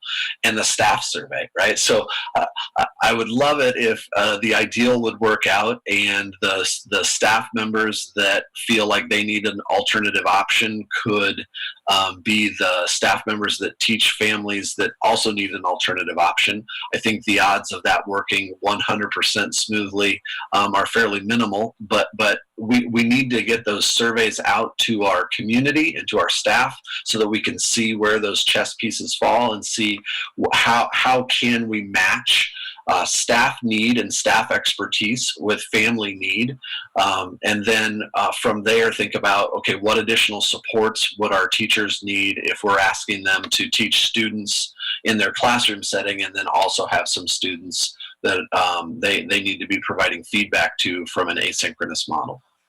If we do need to go into a hybrid model, one of the things that I think can help with that is the provision of that Wednesday time for planning and feedback. But certainly that will be something we'll need to continue to assess in an ongoing way to make sure that that's meeting our students' needs and it's providing our staff the time that they would need to do that. So I can understand all of that. I do not envy you. This is a lot to have to process. And so part of what I'm thinking is, I'm wondering when parents will have enough information to know what choices to make, right? Because if you are telling parents that this kind of hybrid option 2 is an option, I don't know if that makes sense until I know what the teaching would look like, right? And so I guess there's that piece of it. What I also do hear you saying is that there is the potential that if people do use that option, that actually we will be burdening our teachers who are kind of already overburdened. And as a parent, that would just be information that I need to know to make healthy choices. And so I guess part of what I'm telling you in the district is it's hard for us as board members and as parents to make decisions without specific information. I know you don't have it yet, but particularly as they surround childcare, it sounds like that if we did need to go to this model, parents would have to have ample opportunity to make some pretty significant childcare arrangements. And I don't know if we did have to go to this model, what the situation would be, the lead time, but those are just things I would like to leave with the district. Yeah. Thank you very much. Yeah. If you want to respond, Superintendent Reisner, please feel free. That's okay. I think you wrapped it up.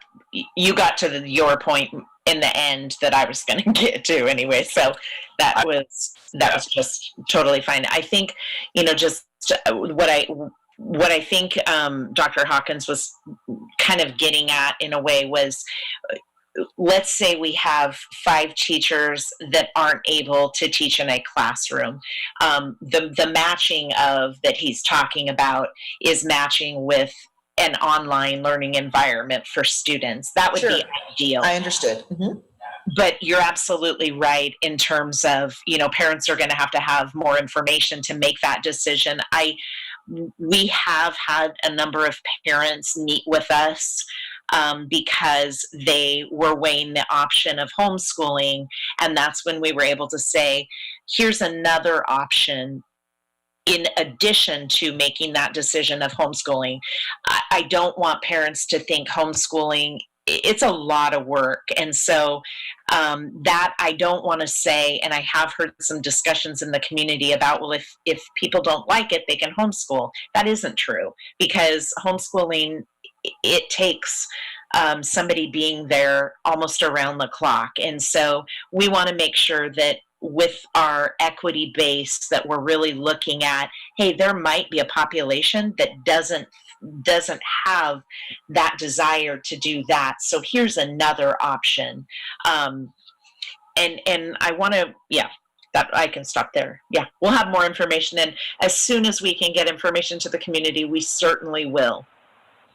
I appreciate you making that distinction that we're offering the online, that it's not necessary homeschooling. So thank you for making that distinction. That makes it very clear. Thanks. One comment I just had, and this is more from a parent perspective, on the hybrid model and the guideline for the time spent on off-site learning.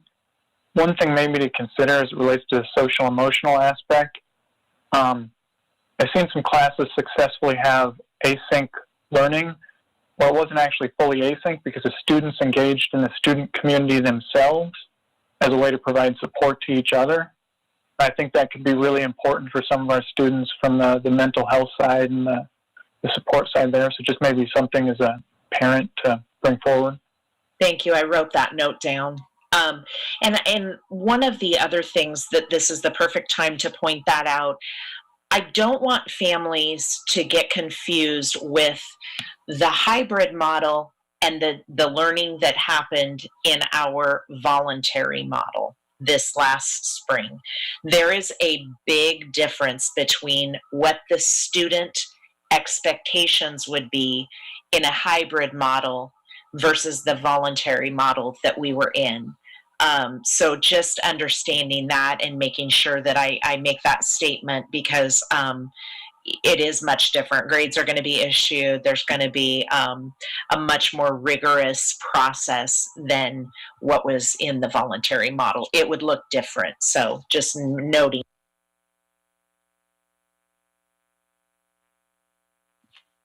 And that is actually a really nice lead into the next question, unless there are other questions. I don't want to cut anybody off. I do want to say, Director Benkin, thank you. I appreciate the acknowledgement that it is a challenge. There is a balance. There's a lot of great opportunity in here, but this is a challenge. And I agree with you wholeheartedly, as Superintendent Reisner said. You know, the more clarity we can provide our community and the more quickly we can provide that, the better choices they can make. It's in some aspects, there is a bit of chicken and egg conversation going on here, but I think we're taking, at least in my opinion, we're taking good steps getting information out here. We're going to get this out to our community and start trying to make some of those decisions about where we'll begin.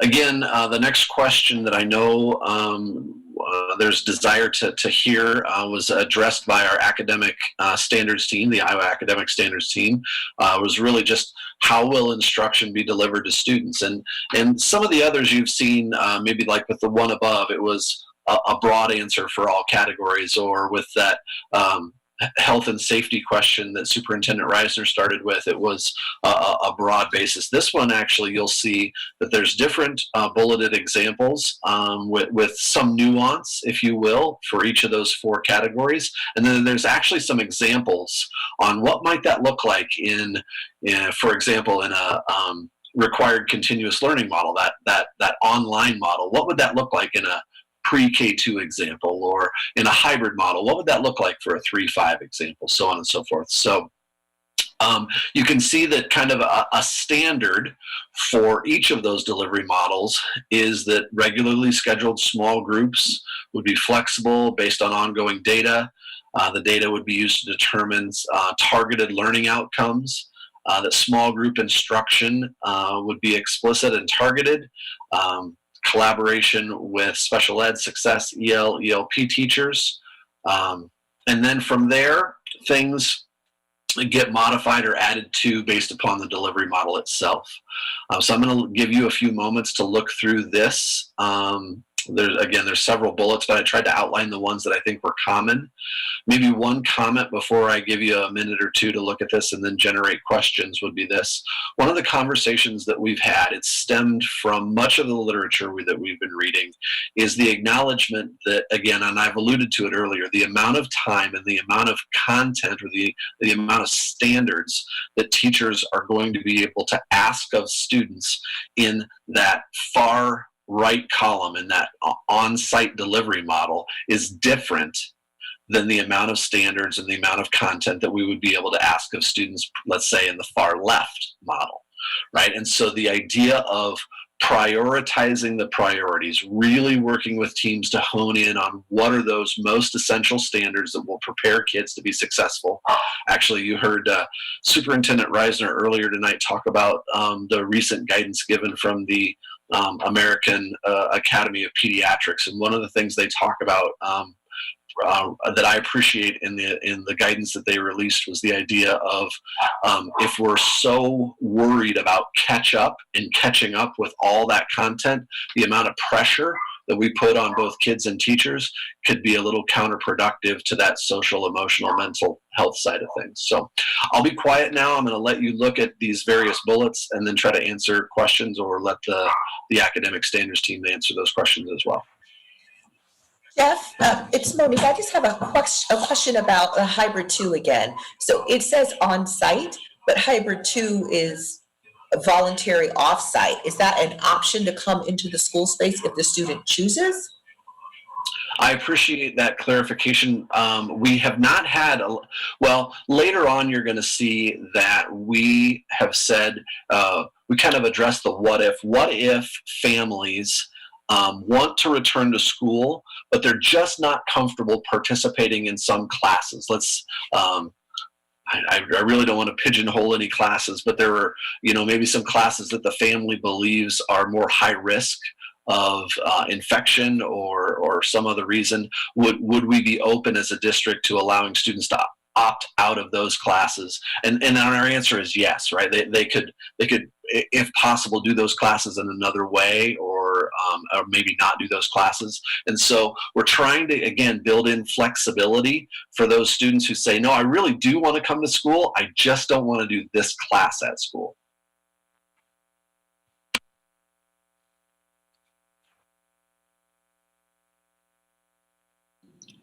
Jeff, can I clarify something? Sorry, this is Nicole. Oops. Hi. And also that model would say that there are some students at school. There's also some students that are choosing to stay home, but we're still in charge of instructing all of them. So that's the separation there. Okay, thank you, Nicole, because that's the way I was reading it, and I thought, wait, I have completely missed something. So under that hybrid family, there are some on-site and there are some off-site, so you have to capture both within those guidelines. Okay, thanks. See, that wasn't clear. Thank you. That was the clarification I needed. Thank you. Okay. As far as catch-up, I'm not sure if this is quite the right place to address this, but I think it might. One comment I've heard around the community, not really a question to me really, is especially for families that their students maybe are going into kindergarten. They might be worried about whether or not their kids are going to get enough content this year for them to feel comfortable for them going to first grade the year after. Has there been any thought around that type of situation where a family might decide that really they think they need to hold their younger child back because they didn't progress in the way they normally would for those really early ages? I would say that would not be a research-based sound decision. And so I would hope that those individuals would contact us at the school district to have those discussions, because we definitely, we have the ability, we have staff that are very well trained, and in the early grades especially, catching students up from missed learning time is very, very doable. That would be not a sound decision. So please, if those discussions are happening, have them contact. They can contact any of the elementary principals, myself. They can contact Christy Mixdorf, who will be our curriculum realm to talk about that through. So we definitely would want to have discussions around that. That's the reason I brought it up here, because I think there are parents, as you and Jeff both said, that are concerned about how do we make up for stuff that's been missed. I think that's just something we need to keep reaffirming to parents, is, as you said, that our staff is very good at that. It commonly happens, and everybody's in the same boat right now and working towards that. So for sure. Yes. Yeah. So most certainly let them, we will be happy to talk through that. And maybe we can even provide some information through our media channels around that to help parents. And I will add, Vice President Bierbaum, our next question that I'm going to talk with you about is, there is a systemic process that we have already begun to utilize. I would never want to give the impression that because we're working to be mindful of that social, emotional, mental health, that we're not going to address makeup at all, but rather really being strategic about it. And you can see in the next prompt that's what we'll talk is about how we're being strategic about it. But I would concur with Superintendent Reisner that the research base around holding students back is not a promising one, and I would want to work with families on how we can prepare them to be successful throughout a 12-year journey with us in that recovery process. I would add as well, I know this will come in the next question, so I won't go into too much detail, but the staff did do a lot of work in the spring around what students would miss or have missed in terms of standards. And then I would also add that standards by design are meant to be siloed. So they they loop back around to them within themselves, and staff understand that from a vertical standpoint, so they know what prerequisites and what builds upon each other, and have already started to dig into what that could look like and what that means from an instructional perspective. I think Dr. Hawkins is going to speak to us on that next, but just to kind of add that at this point.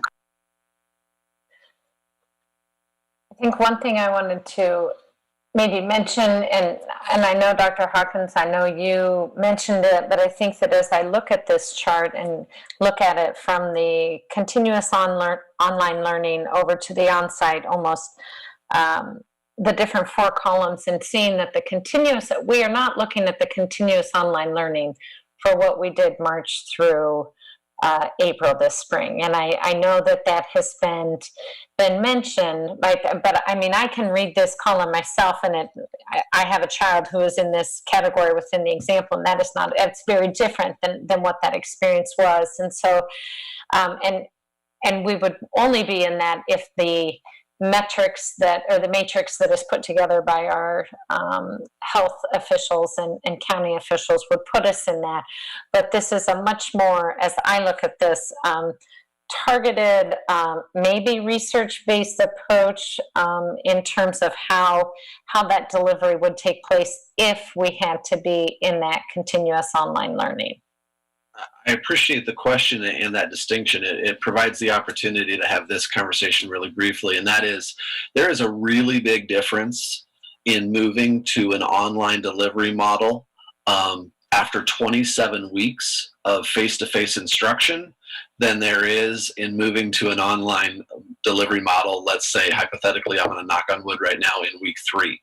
Right. So when we have engaged in the better part of a year-long learning, that afforded us the opportunity to look at a voluntary mode, a not required mode, that afforded us some opportunities for for teachers to say, yes, I do believe that the child has already learned the vast majority of what they need to. That's just going to be an entirely different conversation and require an entirely different instructional approach than if we need to be doing this earlier in the year or for a longer term throughout the year. So again, I appreciate that distinction.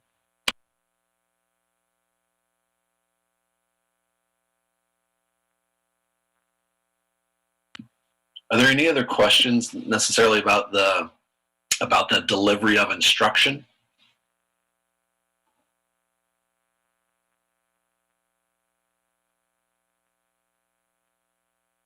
So I want to point out we're on page 4 of 10.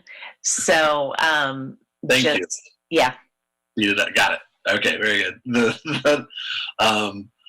To touch on it briefly, and I appreciate Ms. Mixdorf kind of hopping in and talking about what had happened in her building this past spring. There has been a systemic process that's already begun to figure out, okay, so a child missed this standard. Is that standard going to spiral its way back into the curriculum? And if so, how do we weave what was supposed to happen last year into what's going to happen this year? Is the standard maybe more foundational in nature? It stair steps upon each other, and we need to really do some gap filling instruction before we address that standard this year? Or does that standard plateau at that stage, and we really need to consider the value of spending any more time on that standard? So again, that's a rough overview. Are there any questions for me or maybe some of the principals who helped guide their teams through this process this spring?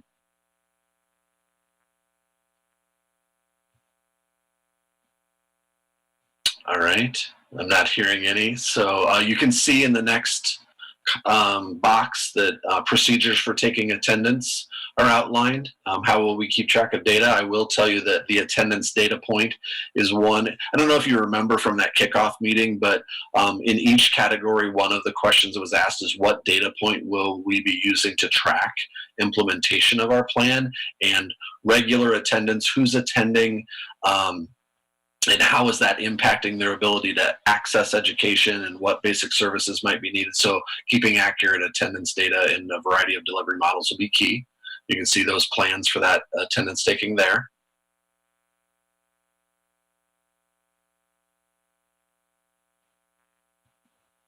Unless there are questions, I will continue to move on. We talked about this one a little bit already. What if students and their families are not comfortable sending students back to school or a specific class?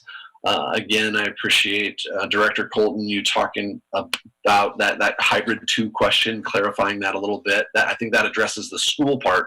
As far as the class is concerned, you can read there that we're working on procedures to allow students and families to opt out of courses that they feel are unsafe. And I will say, and Superintendent Reisner addressed this earlier, that state organizations are currently working on providing updated guidance for potential high-risk environments. And I've copied for you below there the statement from the Iowa High School Music Association about the work that they are doing. They're waiting actually for a research study to be concluded, and then they plan to issue some guidance and recommendations from their organization out to schools about how, I think band came up earlier in our conversation. How will band work? What should band look like in order to remain safe? I know they'll be addressing choir as well. And the state has alluded to the idea that they will be giving guidance for physical education. That has not been forthcoming on the timeline that they said, and so we'll be reaching out to them to see if they will be, or if maybe a national organization will be giving us any guidance on safety procedures with PE.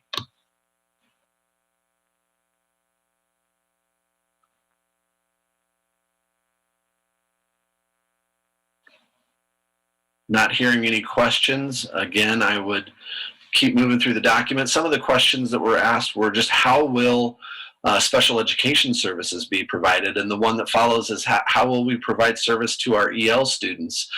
There's quite a bit of information here. And again, this is probably a great time to just reiterate, while there's a lot of information here, this is just one of the questions that our special services team tackled. And so while again, I appreciate Superintendent Reisner saying, you know, we're on page 4 of a document, this represents a small snippet of the really detailed work that our planning teams have done to prepare implementation to be successful. So I won't pass up the opportunity to say thank you for the detailed work our teams have done.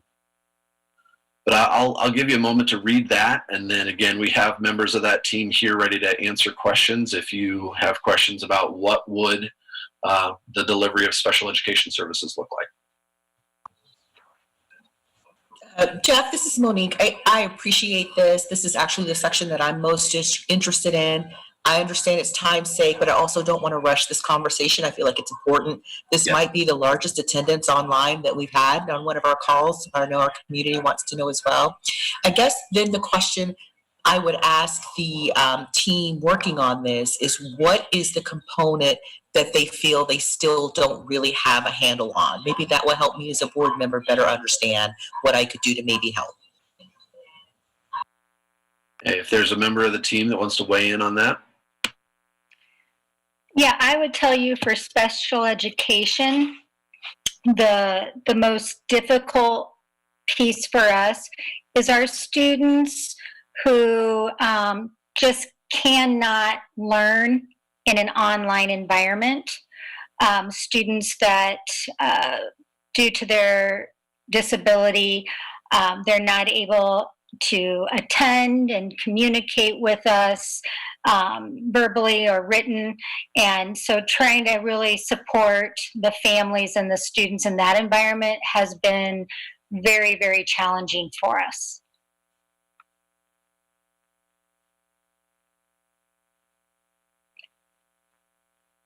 And what would be helpful? You know, well, I guess I'm hopeful, maybe more than hopeful, I'm hopeful that though these are the models we've presented, that if we even need to look further, right now we are provided extended school year services for students who had that on their IEPs prior to us going to distance learning. So if we can continue, hopefully in some way, to provide education in our buildings in is the most useful. We have partnered with some community programs where we're consulting. They're providing services to students in their environment, and we are consulting and working. But I don't believe we're meeting the entire family and child's needs with that.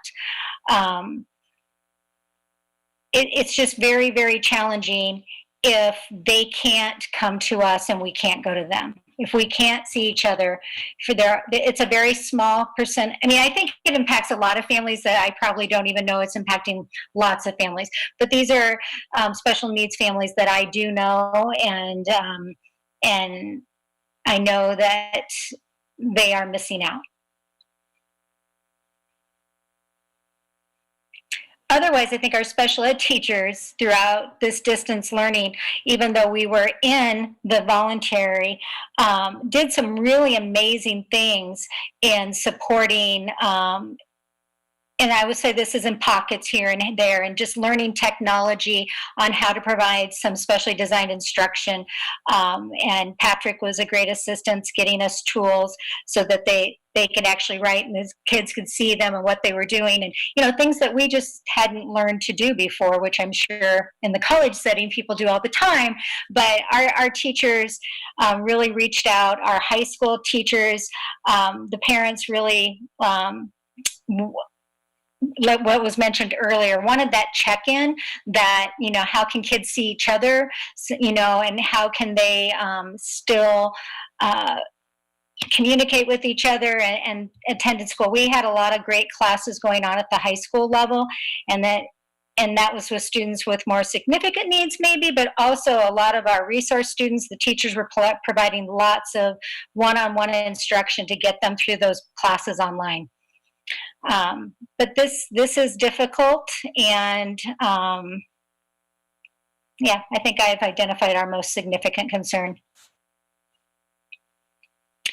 And it's why you could tell from that guidance document that it's critical that if we are in hybrid, that they come to school the entire 4 days.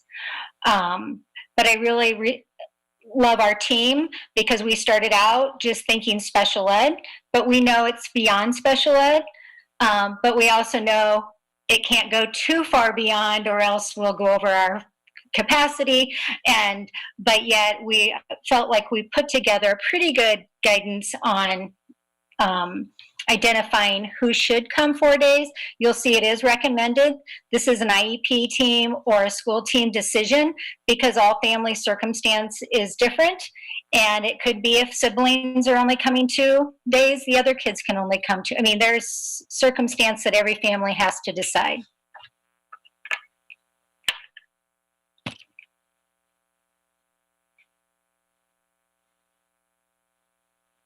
Are there other questions for this team about the provision of special education services?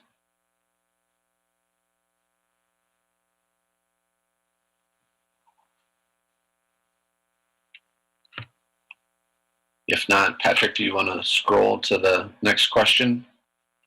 How will EL services be provided? How will adapted or modified instruction and supports be provided to EL students? And again, we may have members of that team here that would be able to address specific questions. You can see that they're really broken down. There's some strategies specific to that online continuous learning environment. I don't know why I keep moving my mouse. It's not like you guys can see what I'm trying to highlight there. Sorry. Then there's other strategies that are more specific to that on-site delivery that the team has identified. I would just ask this team the same question I asked the special education team. I think just communicating to the board what we could do to help support this very special population would be good for us and our community to know. I know that one of the key members of the team that had done this work wasn't able to be with us tonight. And so unless there's somebody else that feels they can answer that, Director Bankin, I'm more than happy to ask that question of them and get that information back to the board. Or to Superintendent Reisner, who can get it to the board. Sorry. Jeff, it's Erin. Miller here, and I talked with Shaylee, and I think she may be on the call. I'm not sure. She was going to try to pop on as a viewer, but I know she shared with me when she was thinking about this a couple of things.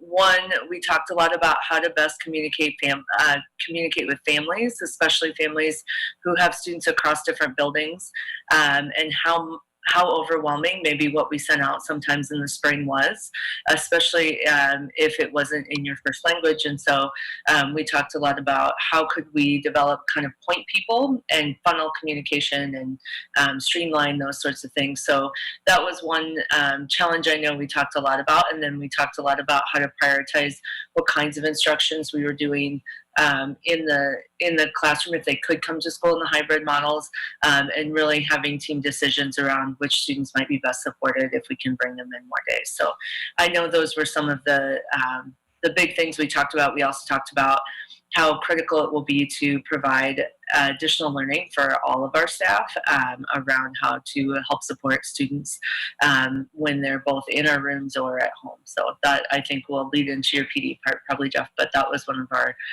big conversations I know that they had as a team. Thank you, Erin. I appreciate it. Director Bank and I will go ahead and follow up with one of the facilitators that was key to that team and just make sure that they have the opportunity to weigh in on that question as well. But as Ms. Miller said, unless there's other questions, again, I appreciate the idea. This is an important conversation, and I want to give it its due time as well.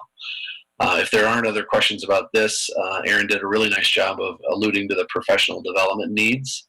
And I've just as an example, tried to give a snippet of what those, and I mean a snippet of what those professional development needs have been identified by the teams.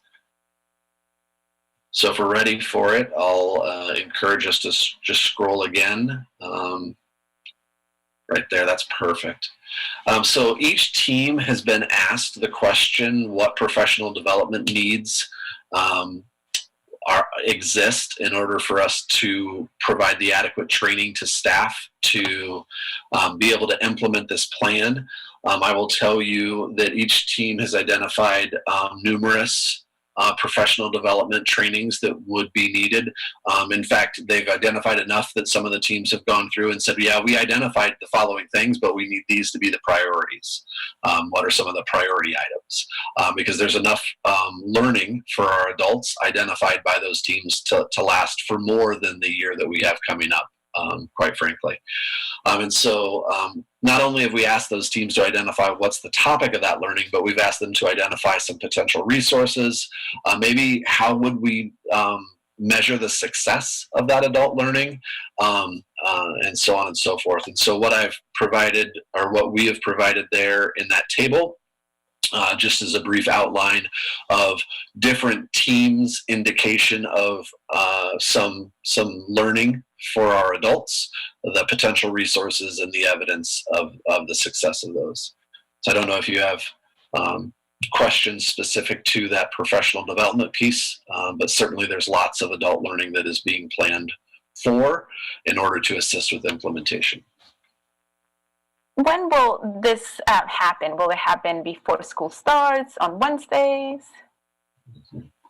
It's a great question. I would say that what learning happens and when that happens will largely be something that will be model dependent and level dependent. So as you know, let's say that we're fortunate enough to be in the on-site delivery model, that fourth column. Well, then yes, Wednesdays is when professional learning would occur for our elementary schools, but our secondary schools use more of a full day format, typically on Mondays. If we happen to be in the hybrid model, then that would be different, right? And I would say, and I think I've alluded to this in previous board meetings, that some of this learning really does need to begin before school starts. We were fortunate to be able to get the calendar approved to add an additional day of professional development prior to the start of school. I think that will be extremely helpful. If we are able to engage staff in some learning even prior to that, that's one of the reasons that we get TQ funds from the state. That might be a very appropriate use of that funds. I'd want to meet with that team and have that conversation. But certainly, we could make learning available for our staff even prior to those first few days of school. I think that would be ideal, in my opinion.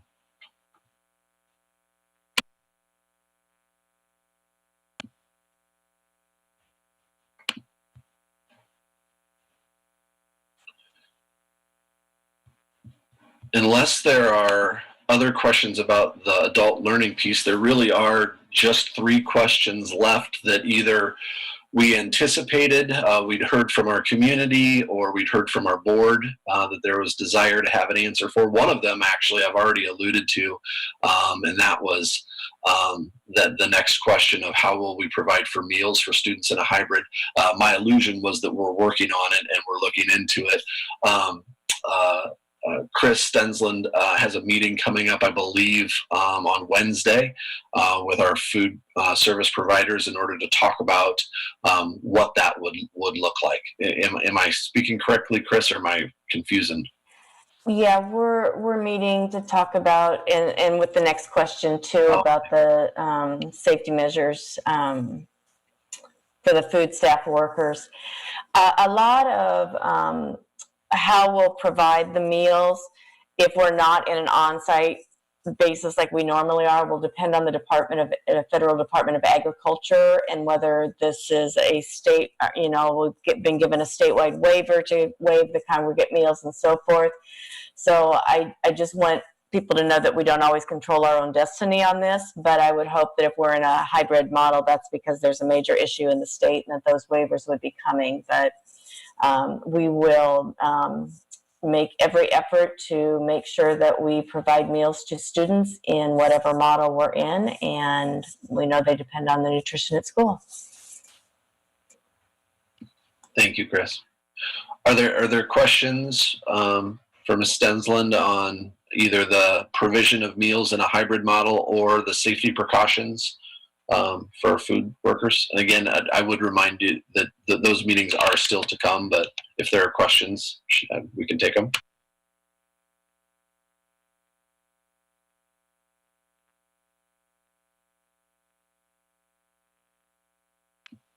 All right, hearing I went with faster wait time. I don't know if you could tell that or not, but I've gone with faster wait time the last few questions. The last question that we anticipated, wanted to make sure we answered, was safety measures implemented for busing. Durham has sent us information largely about the safety precautions that they would be doing internally within their own system and with their bus drivers. That includes things like screening the drivers each day.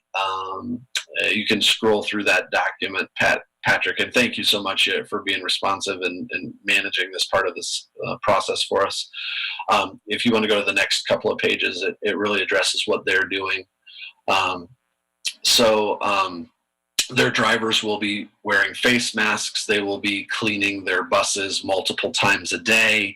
They'll be providing training to their staff. They'll be, again, as I believe I alluded to, they'll be screening their staff members each day. And what they say in this document is that other measures will be discussed with the district. I will say, again, we've referenced it a few times tonight, the recent guidance from the American Academy of Pediatrics have released some guidance that's more in line with what about the students on the bus. And so that may be something that would be pertinent for us to use in a conversation with Durham about what precautions are used by students or for students. I am wondering, are we anticipating any changes on routes? Have we talked to Durham regarding that? If we are, let's say, in hybrid 1 and we are having 50% of the students going, or the routes will be the same? Can you speak to that? I can speak only broadly. Darcy, if you feel like you can speak more specifically, please feel free to hop in. I do think that there's a recognition that if we're in a hybrid situation, we're going to need to operate differently. But I'll let Darcy to hop in with a better answer than that. Well, they are aware of the hybrid model that we went with Monday, Tuesday being the same group of kids, and then Thursday, Friday, the same group. We have a meeting every Wednesday morning. I'm going to be sharing that latest article that we read. Like Dr. Hawkins said, there's not a lot in here about students. We'll be sharing that. But yes, we will route, I mean, they will use the same number of buses, and we will work to route all those students that are coming on Monday, Tuesday. So, you know, it's less kids, but the same number of buses. And, you know, I believe if they wear masks, then we can have a few more on the bus than if they don't. And there are suggestions in the article about having kids sit in the same seats every time. Of course, if kids don't have to ride the bus, if families can take them, just to have less on the bus. But they have been more than cooperative and open to any ideas that we have, which unfortunately for them, they're just ideas right now as we've been waiting for guidance, and we will be working on more implementation with them in the next few weeks. Thank you.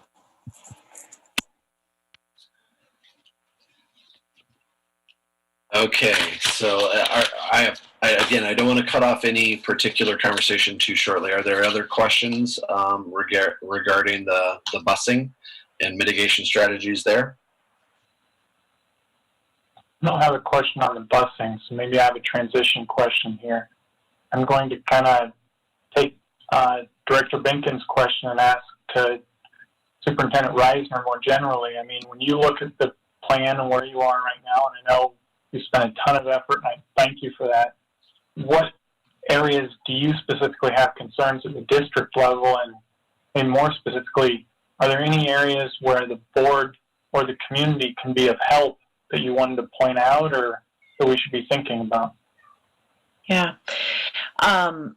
Well, of course, the whole, you know, I mean, this is a big change for education if we have to fall into some of these different categories. I really think that one of the areas that I'm feeling a lot of, I guess, insecurity and anxiety around would be just that hybrid model where we have an AABB schedule, because I can't wrap my mind around the logistics of it and how we work with families who have multiple kids, and how we try to coordinate families on the same day, and then we have our staff who has their own kids, and all of those pieces, they just cause me concern. I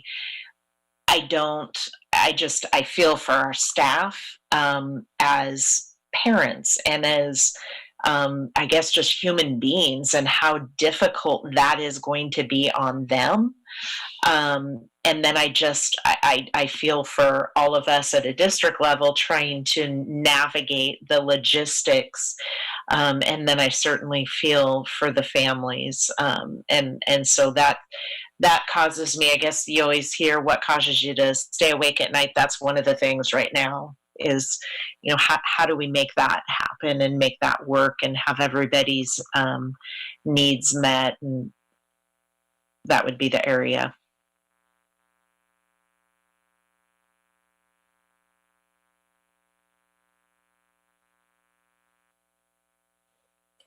So I'm going to ask kind of a similar question that Director Beerbaum did, but what are the ways that the board, other ways that we can support the district, the staff, the things that you're doing?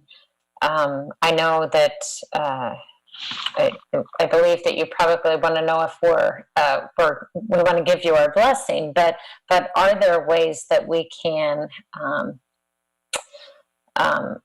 provide more support or different kind of support, because this is such a tricky time. It's exhausting. Reading this report completely exhausted me because there has been so much time and effort put into it. So, and I say that thank you, but are there ways that the board can provide different kinds of support? I think that for all of us, all of us, including teachers, the board, our administrators, all of our staff, everybody in the system is going to feel a tremendous amount of pressure, and that there's nobody that's going to be immune to that pressure. And so just remembering and being mindful that we have to make these decisions, and they're not going to make everybody happy, and we know that, and that's difficult, and you're going to hear from people who aren't happy. But I hope that those conversations don't occur in front of kids, and that as much as possible, our community can support our staff. I hope that our staff can support our leaders. I hope that our leaders can support our staff, and that our board can help be that face in the community that says, trust your district. They're working hard. They're doing the right things. I think that's what's going to make our model, whatever we go into and whatever we do, stand out and be effective. It's going to be a community effort. And so I hope that once these plans are made and we move forward, that we do so together.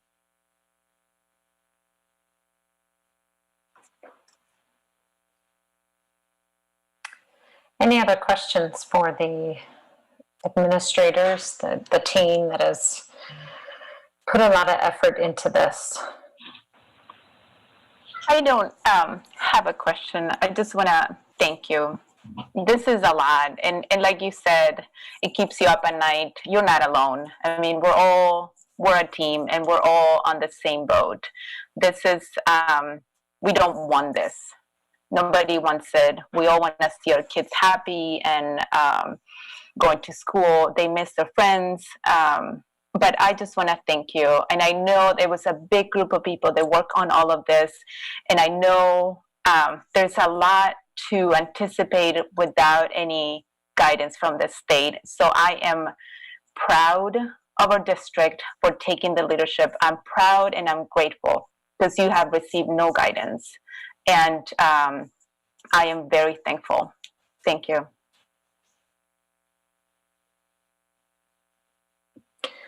I want to echo Director Colton. It's clear that you have a lot on your plate, and you have a lot of competing demands, and you have a lot of different opinions of what the best thing to do is. And I think just from what we saw yesterday, from what we were sent today, is so different. To me, when you said it's a living document, it really is a living document. You're making decisions based on what's happening at the time and the input you're getting. And I thank you for your time and all your staff's time. And I support what you're doing. I know it's a difficult road ahead still. We don't really know what the future's holding. We don't know which of these plans we're going to be doing, but we support you.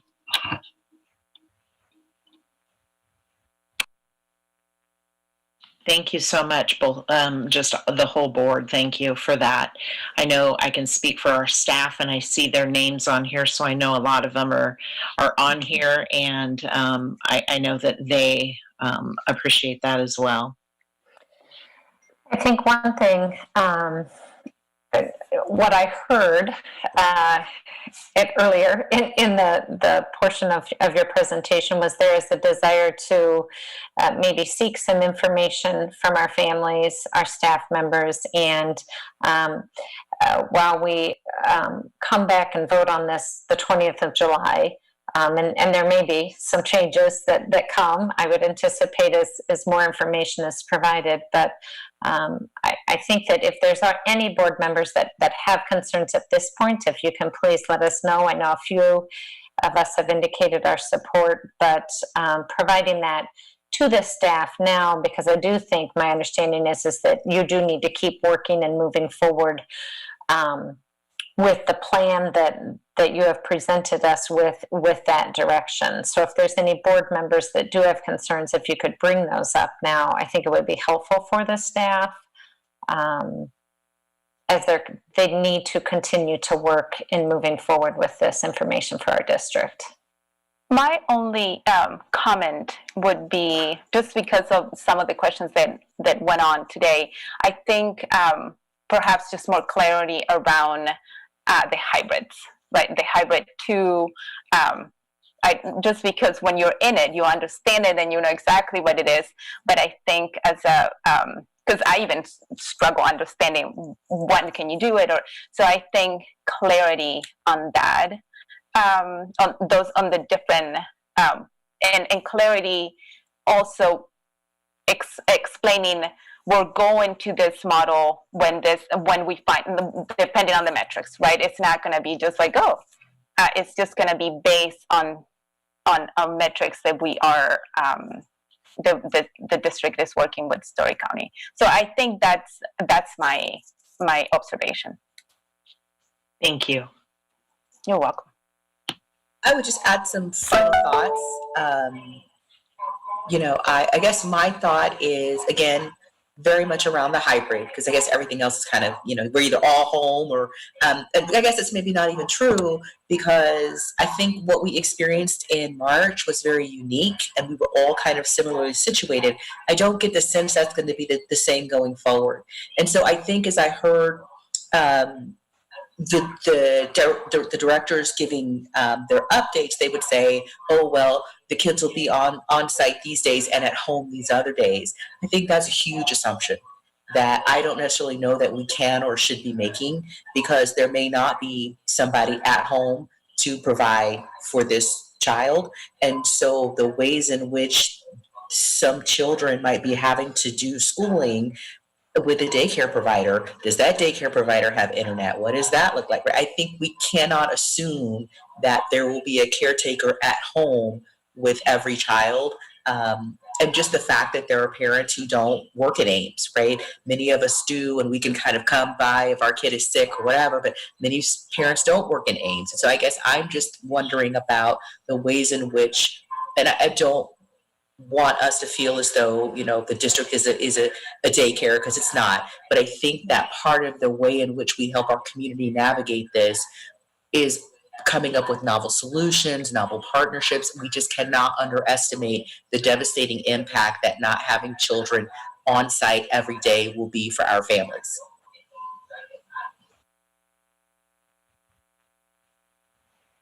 I'll just make a couple of final comments as well. I want to echo what was said previously about the amount of work that went into this and how amazing it is. And I'm completely in awe that you all were able to put this together in the time that you did. I really appreciate that you used the recommendations of experts in all of the areas that you could. And I'm going to echo what I think Director Bankin said it earlier, and Director Polton as well.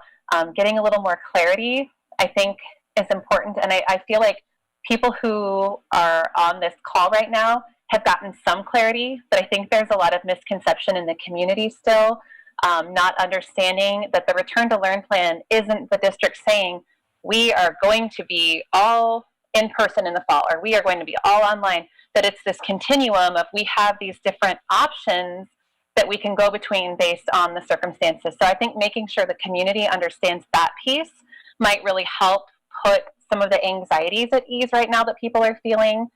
And then just one final kind of, I think this is probably more implementation phase, but again, thinking about the clarity with the hybrid, a conversation I've heard happening a lot is around high school classes. And that's kind of a different ball game than the elementary and middle school, where pretty much everyone takes the same classes. What happens at the high school, if you choose the hybrid model, does that mean you can't take certain classes? Or so I'm sure that's something down the road, but I think that's a question that a lot of high school families will have as they try to decide which option they might be interested in. So, but thank you again for all of your work. I agree. I'm very proud of the plan and completely supportive of it as well. I had a couple of thoughts as well. I really, really appreciate all the time and effort you have all put into this. This is gigantic. And you put together different plans that we may not even use depending on what happens. And I really appreciate that. It can't be easy. we don't even know which of these plans is going to happen in the fall. So, and we're a month and a half out, and we still don't know. So, this is great. I'm very proud of all the work that you've done.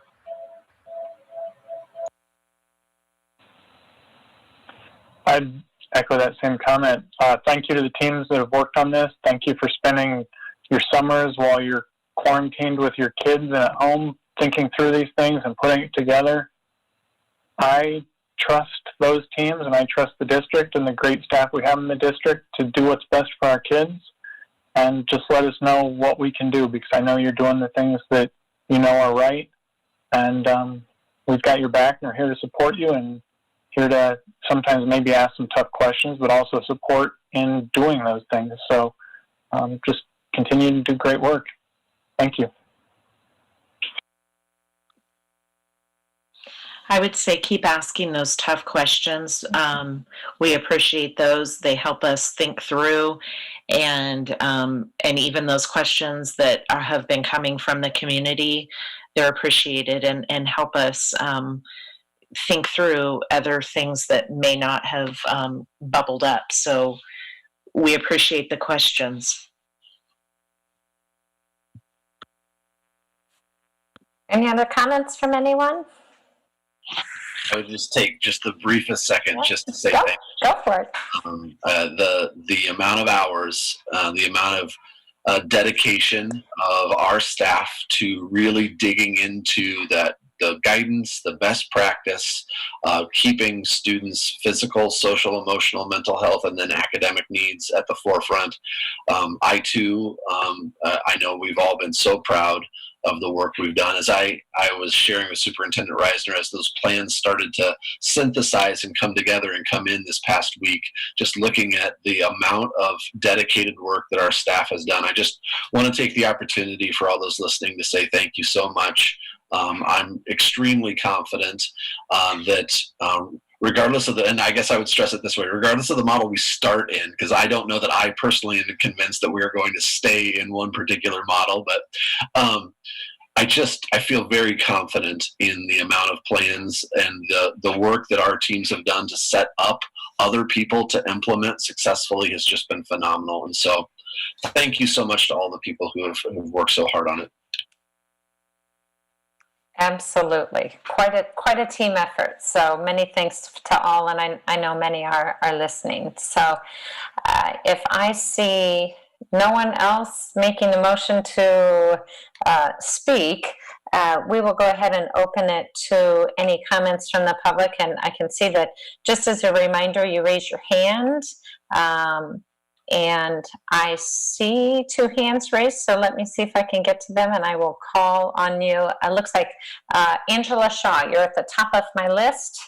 Go ahead. I think they gave you permission to talk. So, hello, Angela Shaw, 5411 Tennessee Street. Thank you for this detailed plan.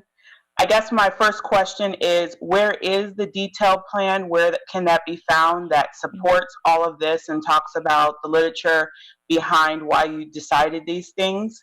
My second question is, what specific data will be collected to ensure that all models are equitable for the students? So since the hybrid 3 will be an option.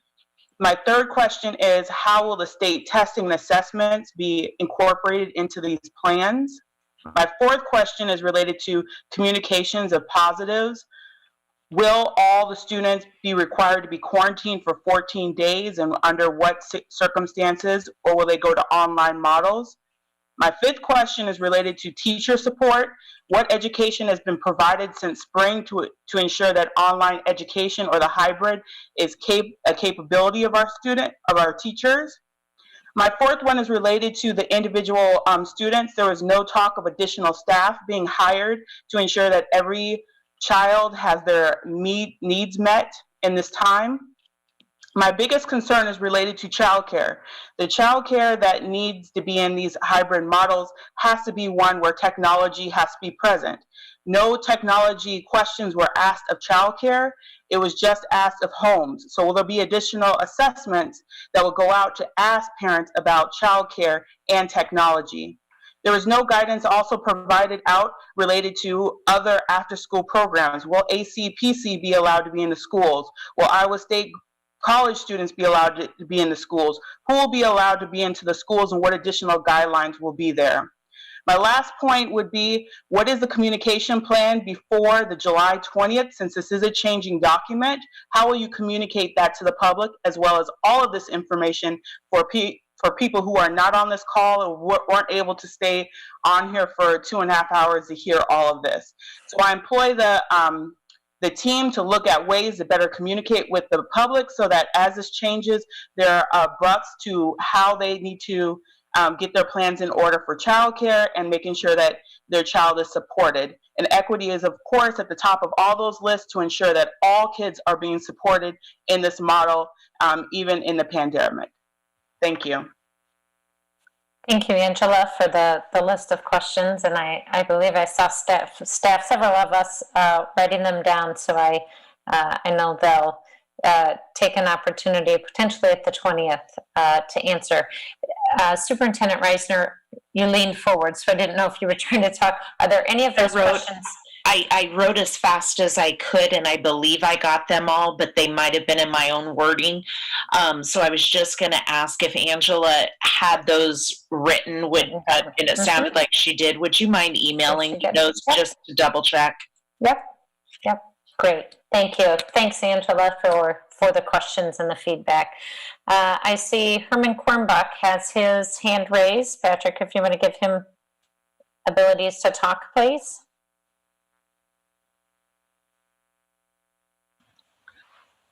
Okay. You're there, Herman. I can hear you. Oh, you can. Okay. Yep.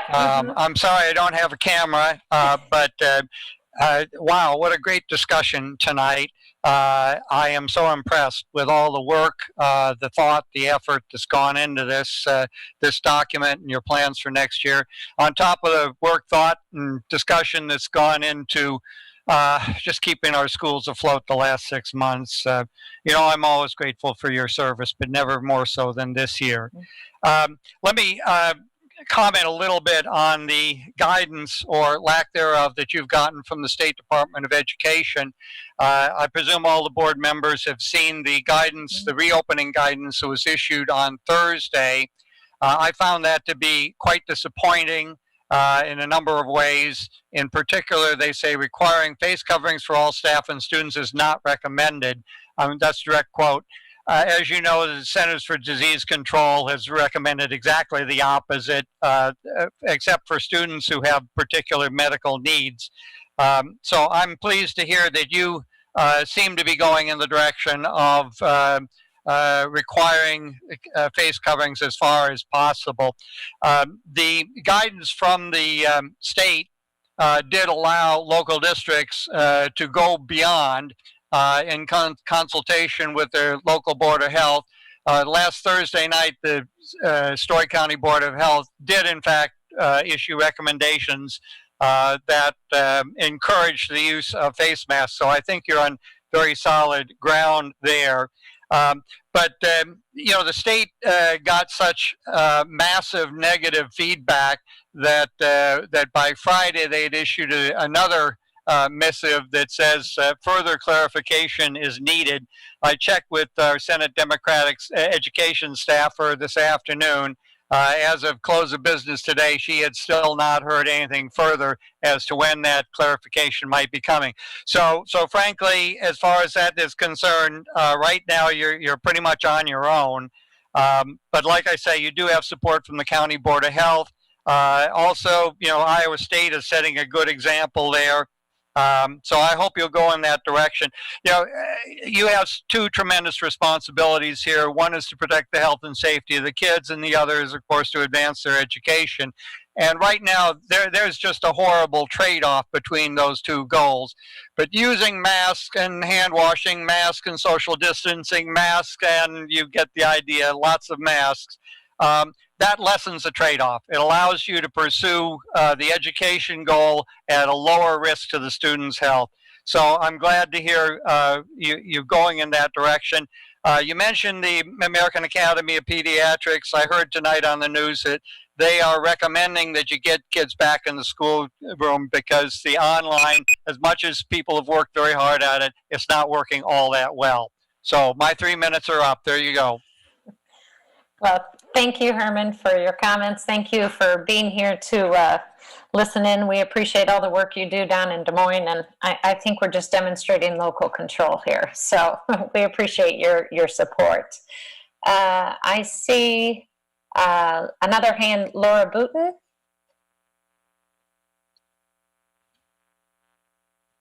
Hi, this is Lauren Booten. I live at 5402 Schubert Street in Ames, and I'm a teacher at the middle school.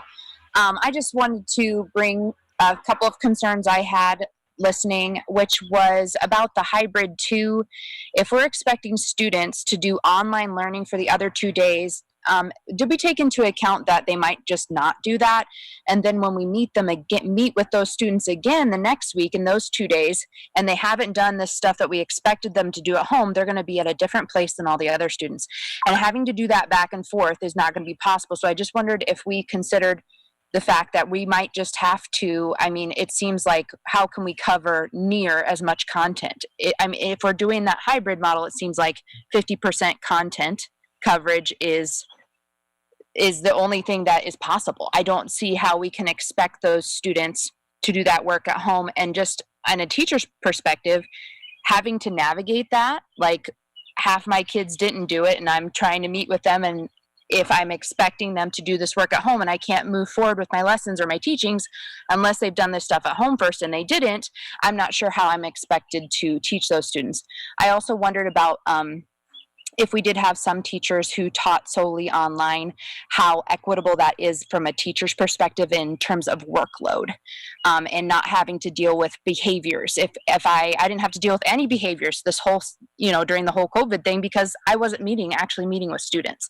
So I think there's, a lot of differences between teaching online, obviously teaching online than teaching in person, and just talk about, the differences in the expectations of teachers if we're going to have some that only go online and some who are in person. Also, for those classes, I teach geometry. So if I have half my students wanting to be at school, if we do that hybrid 2, and half that are not at school, then I'm going to be expected to do both of those things. And so from a teacher's perspective, I think hybrid 2 just seems like there's a lot of other things that we need to take into consideration that I'm not sure were taken into consideration. And that's all I have. Okay, thanks, Lauren. Thanks for your questions. I see Brett Stoop. And go ahead, you've been given permission to talk. Hi there, everyone. Brett Stupp, 302 Ruby Circle here in Ames. I just wanted to say thanks to everybody for all the hard work here. That's certainly not an easy thing to navigate. And as a parent, I have kids in both elementary and high school. I think the biggest concern for our family is just how sustainable that hybrid model is. Again, just like the other teacher did say, it's almost like we really have to choose, are we going to make a go of it at school, or are we going to do the online thing? I did hear several board members mentioning maybe we would move from one model to the next. And I know that might be a necessity based on what's going on with the virus, but at the same time, does it make sense? Should we just stick with a model that keeps the kids safe? Seems like we went through all this great planning, lots of detail, lots of thought, and again, thanks for that. But I feel like each thought was just around more risk. And the number one way to remove some of that risk would be, doing the online model, except for maybe those groups of kids, as you guys mentioned, that need, that additional attention, the special needs children with disabilities, the extended learning kids, and that. I just don't want to send mixed messages to the kids, and because I really feel like sending them back, in this state, is really not sending them back to school. It's sending them back to something that's not school anymore. There's not that interaction. There's not that level of personal attention. So it's really not sending them back to school if we have to do it this way. That'd be my 2 cents. I'd rather do do either let's all go for it, or let's stay online like we did in the spring and maybe reevaluate when things get safer. Thank you. Thank you for sharing your thoughts with us. Kelly Rains. And you can go ahead and talk. Hi. Yeah, Kelly Rains, 1306 Harding in Ames. First of all, I do want to say thank you for all of your hard work and everything that you've had to do. I don't envy the position you guys are in at all. One of the questions I had is, and I haven't been able to be on the whole time, so I'm not sure if this was already answered, but with the hybrid model of the AABB, I have a divorced family, and when we have the AABB in those types of situations, they are, it's a little bit harder than when you have more contact. So I think maybe an AB might be better suited just from in my situation from that experience. So I was just curious if you guys had considered that or not. Also, with students in high school and the TLC, would they also be ones that would be possibly be able to be there the whole 4 days? Again, like I said, that might have already been answered, but I was not on the call for the whole time. So thank you again for your time. I appreciate all that you guys do. Thank you for the questions. Any other questions from the attendees?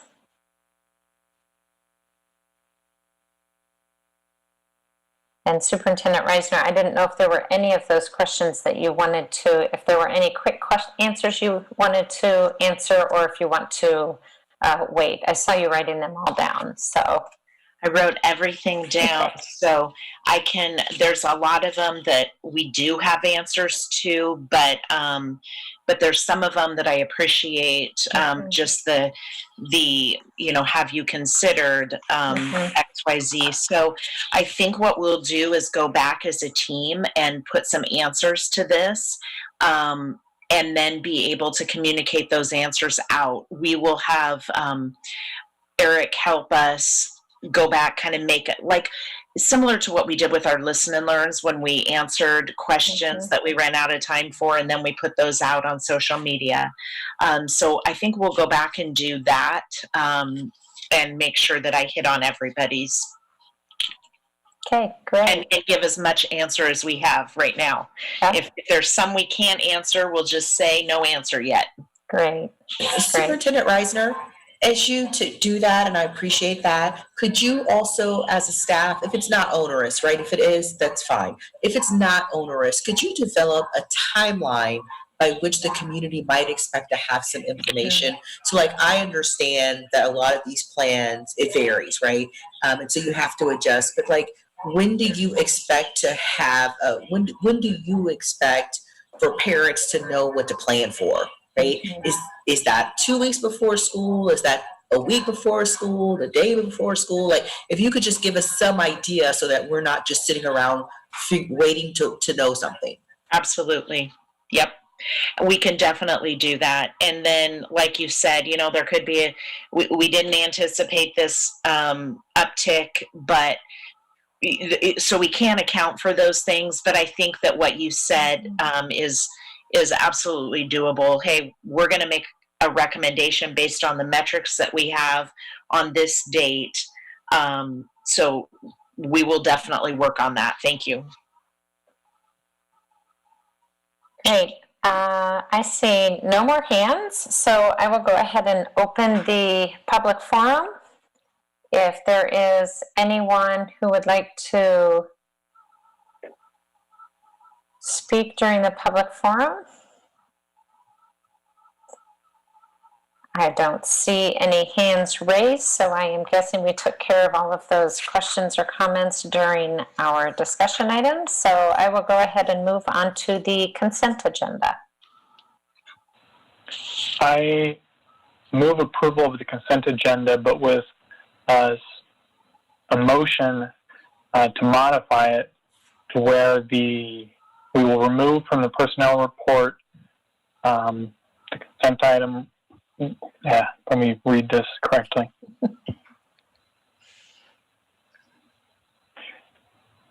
Will amend the personnel report to replace Brina Van Dyke with Amanda Upa. Second. So moved by Beerbaum, seconded by Benkin to accept the consent agenda with the removal, with the adjustment to the personnel report. And I think it's Amber Upa, not Amanda. I don't know if that matters, but. Correct, sorry. All right, so moved by Beerbaum, seconded by Benkin. All those in favor indicate by saying aye. Aye. Aye. Aye. Opposed, nay. Passes 7-0. Moving on to action items. I move the board approve the 20 to 23 superintendent contract as presented. Second. Second. Moved by Perez, seconded by Colton. Discussion? All those in favor indicate by saying aye. Aye. Aye. Opposed, nay. Passes 7-0. Items from the board. I just want to apologize to everybody for my terrible lighting. I can't tell if Jamette or Elisa have the best lighting. I definitely have the work. I'm going to work on this, people. I'm going to work on this. Well, I tell you what, that. I'm sitting in a completely dark room, and it looks like I have a headlight right in my face. So we all have problems, I think. We all do. We all do. My house is relies on natural light. So once the sun goes down, you're just done for. That's it. So I'm going to work on it. Get a little thingy, a ring thing. So the flashlight. Yeah. Alan texted you, Monique, because a few meetings ago, Alan texted me that I had to get better lighting. One thing I do want to let you all know that I think it's Jenny, Chris, Kristen, and I are all attending a virtual conference put on by IASB about all of this that we've been talking about in COVID-19 and responding. And so it will be super timely. I know that I've talked about my the opportunity to meet with other board presidents from across the state, and they've been great. And it's always super helpful when I hear Superintendent Reisner talk about the Department of Education is saying that things are going to be flexible and tweaks will be made. That is absolutely what is it. It is emphasized in both those meetings, and it's just helpful to know that that message is consistent because, and I share that so everyone's aware that is the message coming from the Department of Education is that they know that this is a uncharted territory, and so there is going to be some tweaks along the way. And there, like Director Linkaitis said, there were tweaks within the past 24 hours. And so we will grant you that grace, staff, because we know that you continue to read all of the different reports that come about. But that is something that the four of us are virtually attending together and looking forward to the learning, and will bring back those nuggets of wisdom that we garner from that experience. So I have two things. Yeah, I have two things. The first thing, I want to thank ARC, the Anti-Racist Coalition, and the district for their upcoming book study of Stamped. I think it's a great resource. Black Lives Matter. And it's a good resource for us to be teaching our kids, be learning ourselves, and I am grateful for that opportunity.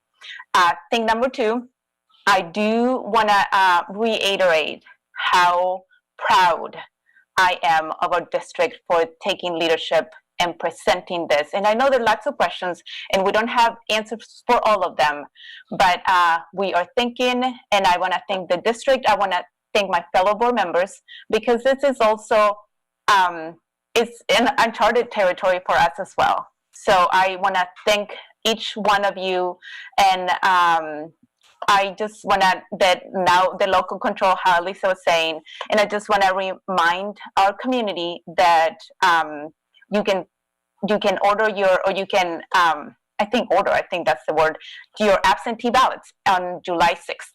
So just a quick reminder. And thank you to the district. Thank you to my board members. Thank you.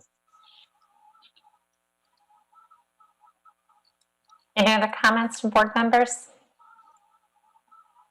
All right, Superintendent Reisner, I believe you've got a couple things on your list.